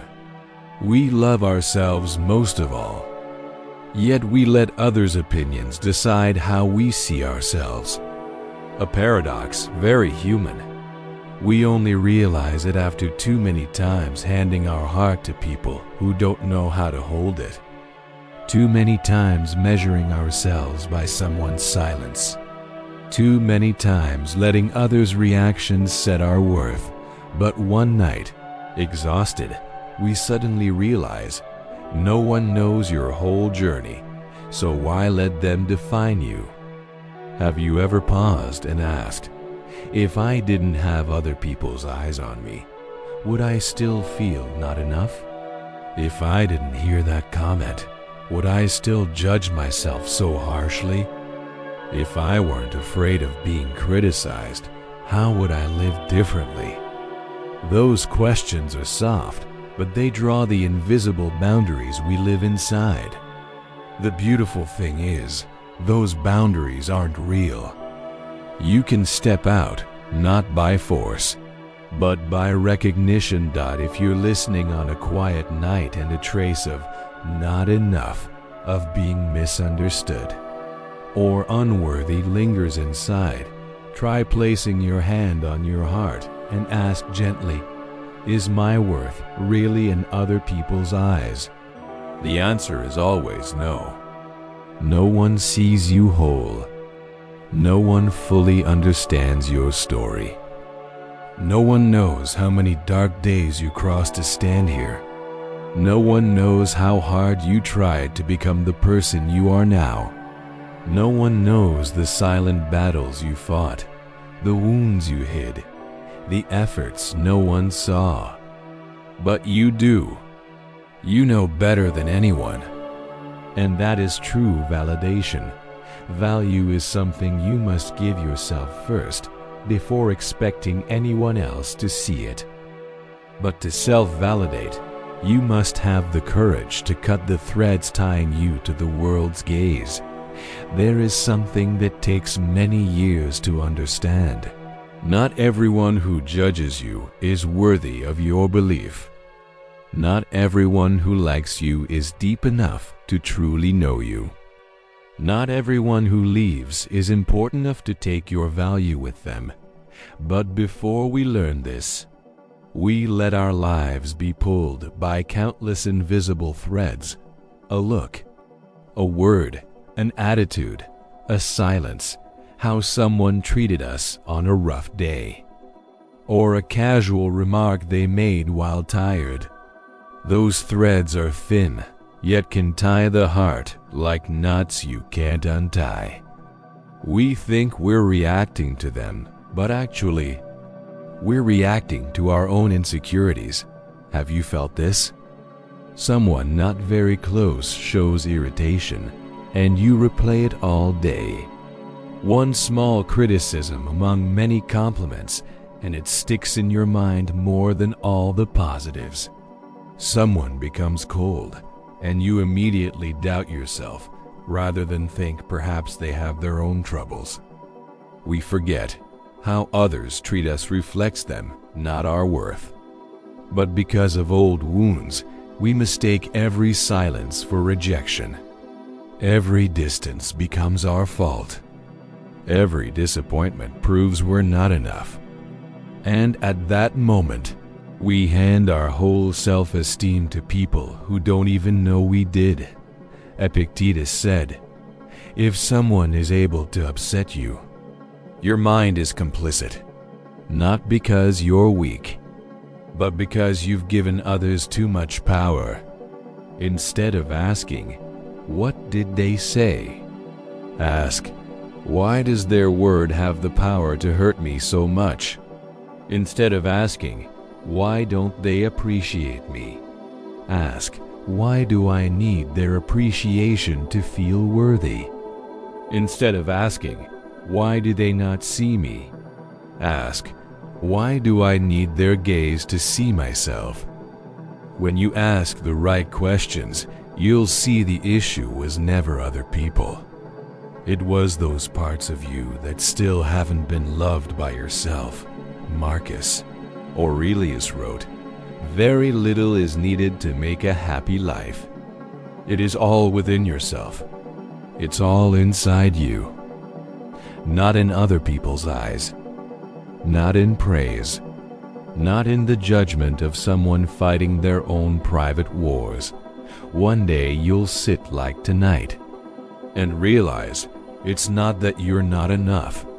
It's that you gave your value key to too many people who either don't know how to keep it or aren't obliged to. What hurts most in growing up? Not others' judgments, but the moment you see how harshly you treated yourself trying to fit someone else's standard. You did things you didn't like to gain approval, endured unworthy things to avoid being left, exhausted yourself to be seen, pushed to be better, prettier, more interesting, just so someone wouldn't go. And yet, they left. You cannot keep someone by losing yourself. When you realize that, a quiet calm enters the heart. No pain, no resentment, just peace. A new kind of calm, the calm of someone beginning to see themselves clearly. Seneca said, "A gem cannot be polished without friction, nor a man perfected without trials." The collisions of life don't prove you lacking. They reveal the inner value you forgot. Not everyone sees the gem in you, but their not seeing does not make you less worse or less worthy. True value is not in others' recognition. It is in whether you dare to recognize yourself. If you're listening on a quiet night and the feeling of not enough, of being missing, or unworthy lingers, try breathing deeply. Then say to yourself slowly and softly, "I do not need anyone's gaze to exist." When you say that enough, gently, and begin to believe it, one day you'll feel something very real. A person's worth is not in another's mouth. It lies in how they treat themselves. And when you learn to self-validate, you'll understand the true wealth of a life, not what you own, but what no one can ever take from you. There comes a time in life, after enough losses, enough changes, enough sudden events that arrive without warning, when we begin to understand a truth we never believed in our youth. Everything we thought was ours can leave us at any moment. The people who love us can go. Opportunities can slip away. Jobs can be lost. Money can fluctuate in a day. Reputation can change color over a misunderstanding. Certainty can shatter in the moment we least expect. And when all of those things change, we are stunned to realize the only thing that stays with us, the only thing no one can touch, is the person inside us. But the paradox is, we tend to invest in everything except ourselves. Have you ever asked yourself, what is my real asset? Not something visible to the eye, not something you can measure with numbers, not something to show off, nor something that can be lost. A person's true asset is mindset, inner strength, discipline, calmness. A person's true asset is mindset, true asset is mindset, inner strength, discipline, character, emotional intelligence, the ability to rise after failure.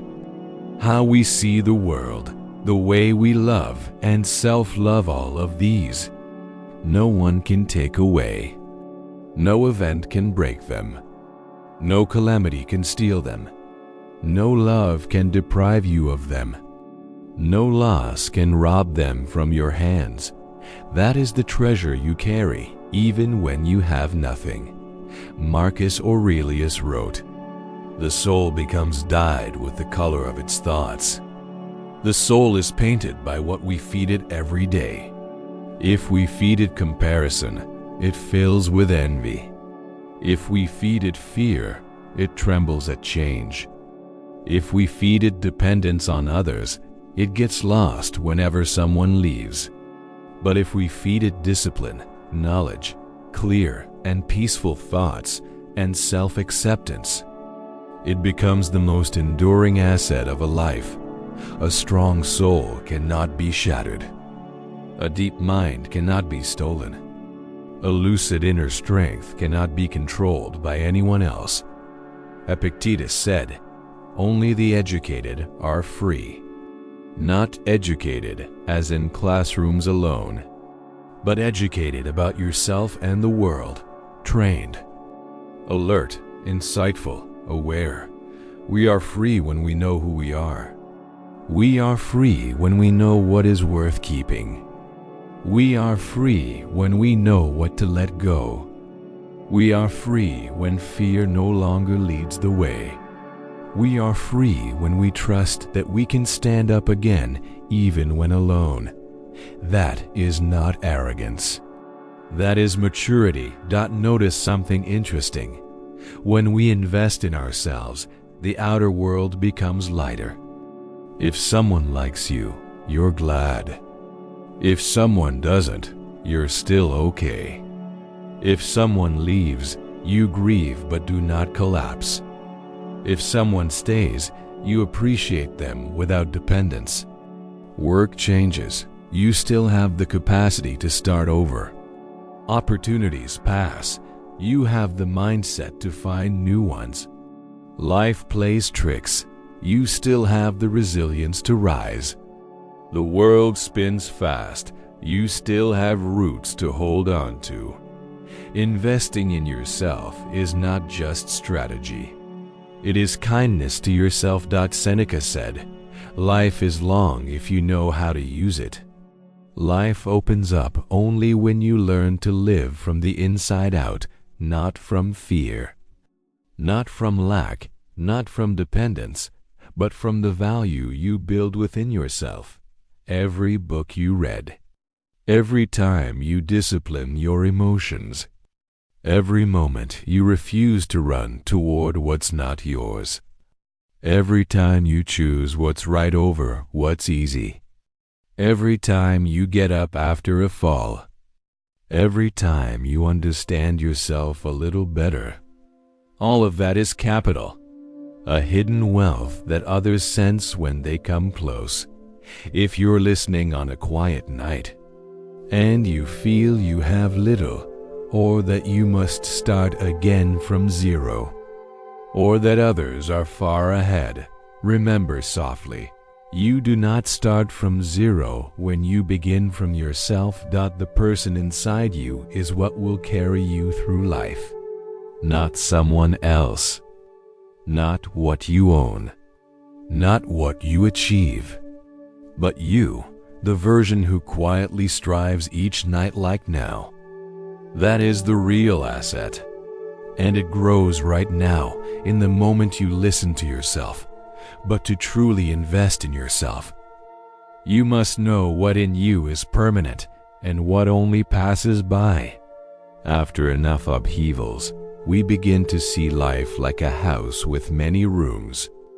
There are bright rooms, dark rooms, warm rooms, cold rooms, rooms we stay in for a long time, rooms we only pass through. People, opportunities, feelings, luck are like those rooms. Some belong to us for a while, some for a long stretch. Some arrive only to teach us a lesson and vanish as if they never were. But among all the changing things, one thing remains with us till the end, ourselves. The problem is, we often invest in things that vanish and forget the only thing worth building. Have you ever wondered, why do some things disappear with a small event? A person's silence, and we feel empty. An opportunity missed, and we feel inadequate. A casual criticism, and we think we're unworthy. A small change, and we lose direction. Why? Because we placed our worth on things that aren't permanent, like putting your heart on a shaky table, where a light breeze can push it over. Marcus Aurelius wrote, "You have power over your mind, not outside events." We cannot keep people from leaving. We cannot make opportunities arrive on cue. We cannot control anyone's thoughts. We cannot hold on to things that are meant to go, but we can hold on to ourselves. Keep our mindset. Keep our virtues. Keep our dignity. Keep our calm. Keep our choices, even as the world spins fast enough to pull us along. When we preserve those things, we hold on to something more permanent than anything outside. Epictetus said, "Wealth consists not in having great possessions, but in having few wants." True wealth is not having more, but wanting less of what is fleeting. When you understand yourself, you chase less noise. You crave less shallow beauty. You stop clinging to people who aren't sincere. You stop clutching what's not yours. You begin to invest in what no one can take. Understanding, the ability to stand on your own, character, emotional intelligence, inner calm, strength when alone, depth of thought, kindness, perseverance, the capacity to heal yourself, those things live with you until the end. No one can touch them, erase them, or steal them. Do you see this? When outer assets disappear, you hurt for a while. When inner assets are lost, the wound can last a lifetime. A betrayal stings for months, but losing faith in yourself can take years to heal. A missed chance causes brief regret, but losing your drive can halt you for a long time. A critic's word may hurt for a day, but if you lose your self-respect, you may not recognize yourself again. So the only thing worth investing in is what no one can take away. Seneca said, "No man is truly free who is a slave to his body." We can broaden this. No one is truly free who is a slave to the external. If you rely on others to feel worthy, you lose worth when they change. If you rely on success to feel strong, you collapse when you fail. If you rely on praise to feel okay, silence will make you shake. If you rely on luck, you stop when fortune turns. But if you rely on yourself, you can stand even when the world offers nothing to lean on. If you're listening on a quiet night and feel hollow, or you're beginning again from scratch, try seeing things differently. You may have lost external things, but you still have the most important thing, the ability to rebuild yourself. You still have mindset. You still have flexibility. You still have kindness. You still have inner strength. You still have perseverance. You still have the ability to rise. You still have a heart that loves. You still have the will to continue. You still have the wisdom earned from pain and stumbles. You still have yourself, and that is the strongest starting point of any new journey. If you rebuild from yourself, nothing outside can topple that foundation. And then, when we understand that the journey itself matters, we begin to see life differently. Success is not the destination, but every step we take. There's something young people often don't believe, and adults only learn after walking a few bumpy miles. No destination will make us okay forever. We grow up thinking that when we get what we want, when we reach the place we dreamed of, when we have everything in our hands, we will be happy. We will be peaceful. We will stop worrying. We will stop feeling lacking. But then, after hitting some milestones, standing where we once wished to be, we discover a gentle, slightly painful truth. The destination is just an illusion. And once we touch one illusion, it immediately becomes another dot. Do you remember the first time you thought, if I get this, I'll be happy? Then you got it, and you were happy for a while. Then you wanted something else, farther, higher, better, more recognition. That's human nature. We keep moving forward. But the problem is, if we only look forward, we stop feeling the ground beneath our feet. And happiness doesn't live ahead. It lives in that tiny pressure in the chest when we realize we are moving forward, even a little. Marcus Aurelius wrote, "The impediment to action advances action. What stands in the way becomes the way. What blocks us is what carries us further. Not the destination, not the result, but the footsteps on the path, the very steps we take when we're tired, confused, or quietly alone. We think difficulties are obstacles, yet sometimes those difficulties are the journey itself. They are what make us grow. They make us who we are." Epictetus said, "The greater the difficulty, the more glory in surmounting it." Glory isn't about where you arrive. It's about what you had to overcome to get there. Some things we only understand after living through them, that we're stronger than we thought, more patient than we believed, that we've gone further than we could see, that we've survived what once made us cry. Those small moments, however tiny, are accomplishments. Success isn't the destination. Success is not giving up quietly, again and again. Have you ever felt this? You work and work, but see no results. You grind for months while others seem to get ahead faster. You take tiny steps that go unnoticed. You practice calm day after day with no applause.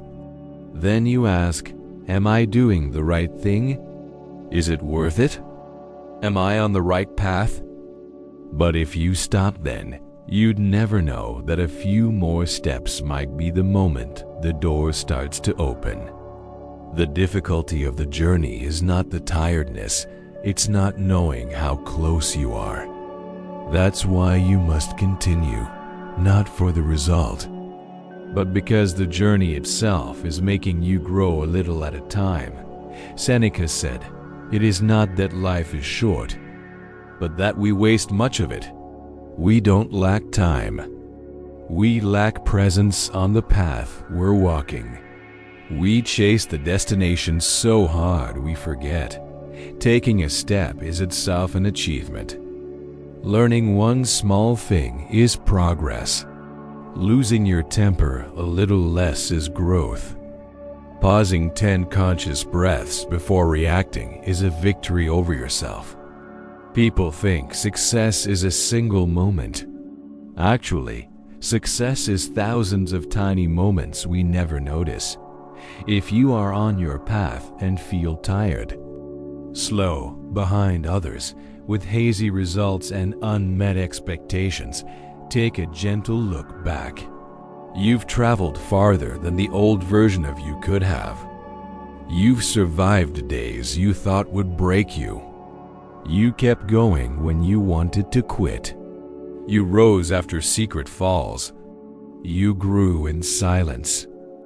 You chose what was right even when the easy thing called. That is success. Not the destination, but you moving forward. That journey is shaping a person you will one day be proud of. But to live the journey fully, we must learn to let go of the pressure to arrive quickly. There are days when we travel far yet feel stuck. Days when we do so much but see no progress. Nights when we're so exhausted, we don't know whether we've moved forward or back. We look around and see others moving faster, achieving earlier, and we wonder, why am I slow? Why haven't I reached the goal? Am I not good enough? Am I on the wrong path? But when we calm down enough to look honestly, we realize something Stoicism never shouts, but always whispers in its lessons. No two journeys are the same, and no one is required to arrive at the same time. Have you noticed that the most lasting things in life are built from very slow steps? A tree grows millimeter by millimeter. A mature voice forms over years. A deep soul is made from many collisions. Inner strength is forged in very dark days when you didn't give up. None of those are instant. And because they aren't quick, they endure. Marcus Aurelius wrote, "What grows fast withers as rapidly. What grows slowly endures." This is not just about material things, but about ourselves. Fast gains fade. What arrives at the right time stays. What comes by luck vanishes with a storm.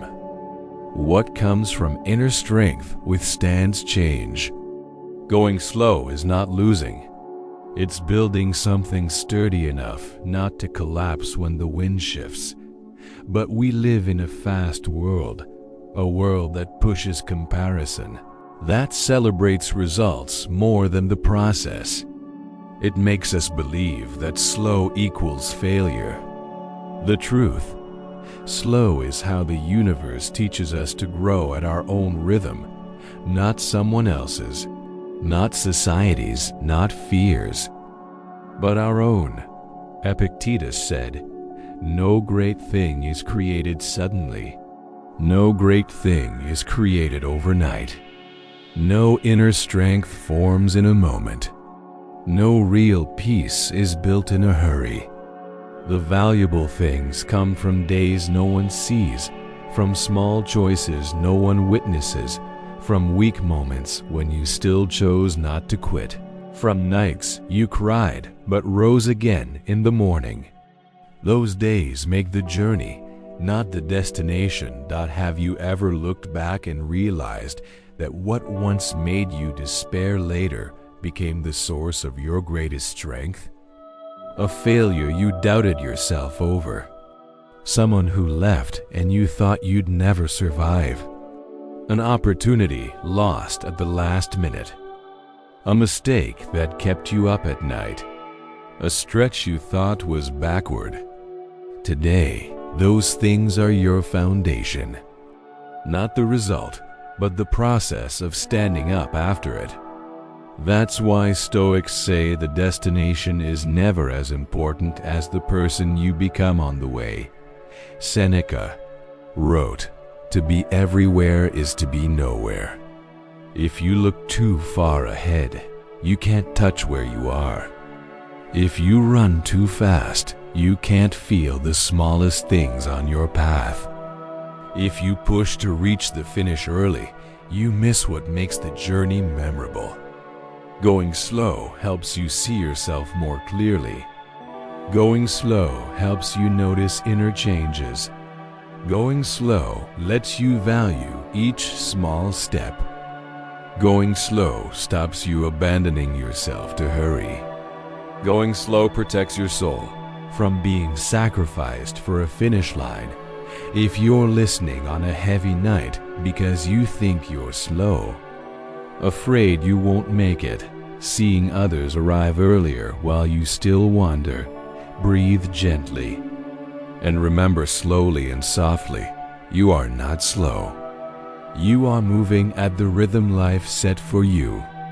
Someone arrives first but doesn't stay.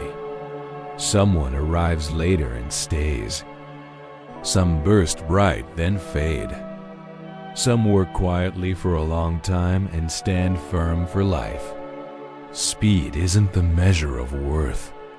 Happiness belongs to those who love their journey, however slow, quiet, hard, or different it may be. You are moving.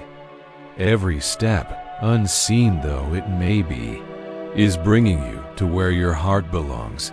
And when we understand that the journey is everything, we finally grasp Stoicism's last truth.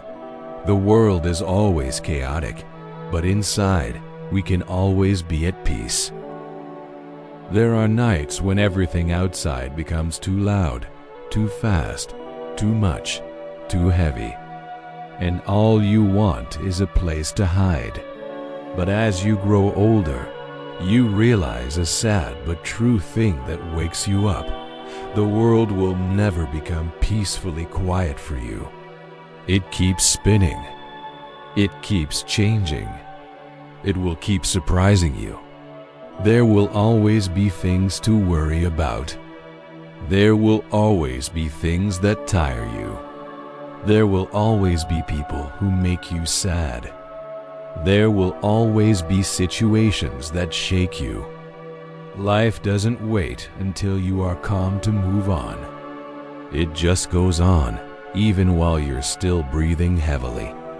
And when you accept that, you start looking in a different direction. Peace isn't found in the world being still. It's found in your ability to stand steady while the world is in chaos. Have you noticed? The moments life is most chaotic are the moments you most clearly see what you lack. A rushed episode reveals how quick-tempered you are. An injustice shows how much expectation you carried. A sudden shock exposes how fragile you are. A change reveals how much you depended on stability. A person leaving shows how much you leaned on them. The world isn't chaotic to hurt you. It's showing you what inside you hasn't been built strong yet. And in that place, peace begins to form very slowly, but deeply. Marcus Aurelius wrote, "You have power over your mind, not outside events." Realize this, and you will find strength. The outside world is always beyond our control. We can't command the rain. We can't command other people. We can't command fate's turns. We can't command the suddenness of events. But we can control what happens inside us, how we react, how we look at things, the choices we make, how we get up, and what we tell ourselves when everything falls apart. That is true strength, an invisible strength no one can take away. Sometimes you look at the world and feel it's vast, unpredictable, full of challenges, your heart like a small boat on a night sea, surrounded by waves. Strange as it sounds, a boat doesn't sink because of the sea outside, it sinks because water gets in. Life is the same. We don't drown because the world is chaotic. We drown when we let that chaos flood our inside. A mind that isn't flooded will stay afloat, no matter how big the waves.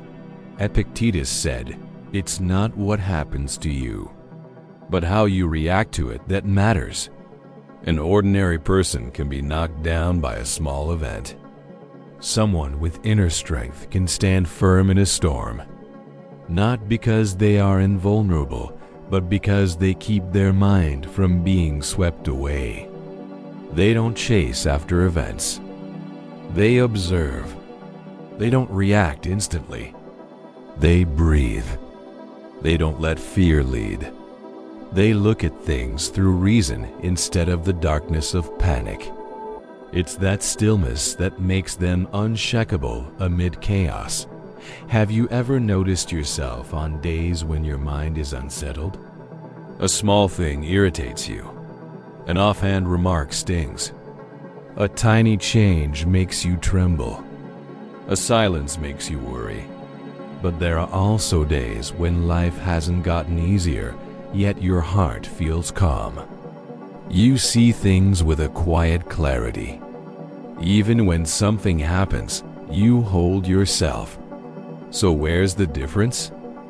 Not in the circumstance, but in inner steadiness. A steady soul knows how to stand even when the ground shakes. A weak soul trembles when the breeze barely stirs. Seneca wrote, "True happiness is to enjoy the present without anxious dependence upon the future." When you stop depending on the world to be still, when you stop needing everything to go your way, when you stop waiting for a day when everything will be okay, you begin to find peace even on days that aren't okay. You don't need the world to be silent to hear your inner voice. You only need enough quiet inside not to confuse the wind outside with the fear inside. When you touch that place, even if only a little, you feel a strange peace. Not the peace of silence, but the peace of inner strength. A peace not dependent on anything. But how do you keep that peace when life turns harder than you expected? There are nights, after all you've been through, when you only want one thing: to breathe easy. Not success, not recognition, not to untangle everything, not to be strong right away, just to breathe easy within your own life. And that's when you understand something important, often late. Peace doesn't come from life calming down. It comes from you ceasing to fight the waves. The world will keep spinning at its own pace. Chaos will still knock. A sudden change can still appear. Someone can still leave. Things you hoped for can still go different ways. But among all those uncertainties, there is one refuge you can always lean on, inside yourself. Not a place that's always strong, but a place that's real. The only place that won't betray you, won't abandon you, won't change because of someone else. A place where, no matter how the world turns, you can still hear a whisper from yourself. It's okay. I am still here. Marcus Aurelius wrote, "Nowhere can man find a quieter or more untroubled retreat than in his own soul." There's no place in the world that can give you the kind of peace your soul can. Not a quiet bedroom. Not a seaside town. Not a high mountain. Not someone you love. Not the stability you try to keep. All those things can change. Only the soul, when you learn to return to it, becomes the calmest, safest, truest place. A place where you don't have to pretend to be fine, don't have to put on a mask, don't have to borrow comfort from elsewhere. You just are yourself. Sometimes that alone is enough to heal a lot, but peace doesn't appear by magic. It is built from thousands of small daily choices.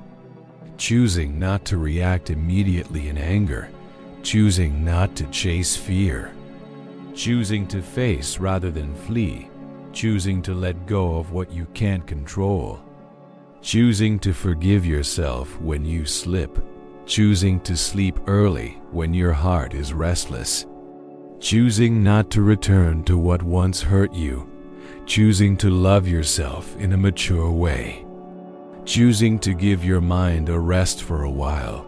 Those small things are the bricks of lasting peace. No one sees them, but you feel them. And on the days you quietly choose well, you train your mind to stand steady amid chaos. Epictetus said, "No great thing is created suddenly." Peace is not a gift from the sky. It is something you make slowly. Some days you stand firm. Some days you wobble. Some days you're okay. Some days you're tender. Some days your heart is so heavy you want to lie down. Some days you don't want to be grown up anymore. Yet those days teach patience. They show you you're stronger than you thought. They teach you that every storm will eventually pass. They teach you how to hold yourself enough to move forward. Peace is not no pain. Peace is knowing pain is part of the journey, not its end. Seneca wrote, "Stoicism is not about suppressing emotions, but about mastering them." You don't need to be numb. You don't need to be strong all the time. You don't need to pretend you're not hurting. You don't need to be cold to seem okay. You only need to understand one thing: emotions come and go. Big waves will calm. The sky will clear. The heart will feel lighter again, as long as you don't let go of yourself in the dark nights. True peace is believing that whatever happens, you will find your way back. If you are listening to this on a night when your heart feels heavy, your eyes a little wet, your chest a little tired, I want you to know this: you are not weak for feeling exhausted. You are human, someone who feels, loves, hurts, and tries. And if you have reached the final chapter of tonight's journey, that means you are still trying to understand, hold, and heal yourself. That is strength. A gentle but real strength. A kind of strength that means you no longer need to fight the world, because inside, you is calm enough to stand out. So before you close your eyes and let the night bring you sleep, I want to say something softly. You have done enough. Tonight, let the world keep turning. You rest a little. No one holds your hand through life. But you have led yourself this far, to this moment, this night, this breath. And that alone is a beautiful journey. Wishing you a peaceful night, a deep sleep, and the small faith that when you wake, you'll have enough to take one more step. No rush, no hurry, no pressure. Just you and life walking together one step at a time.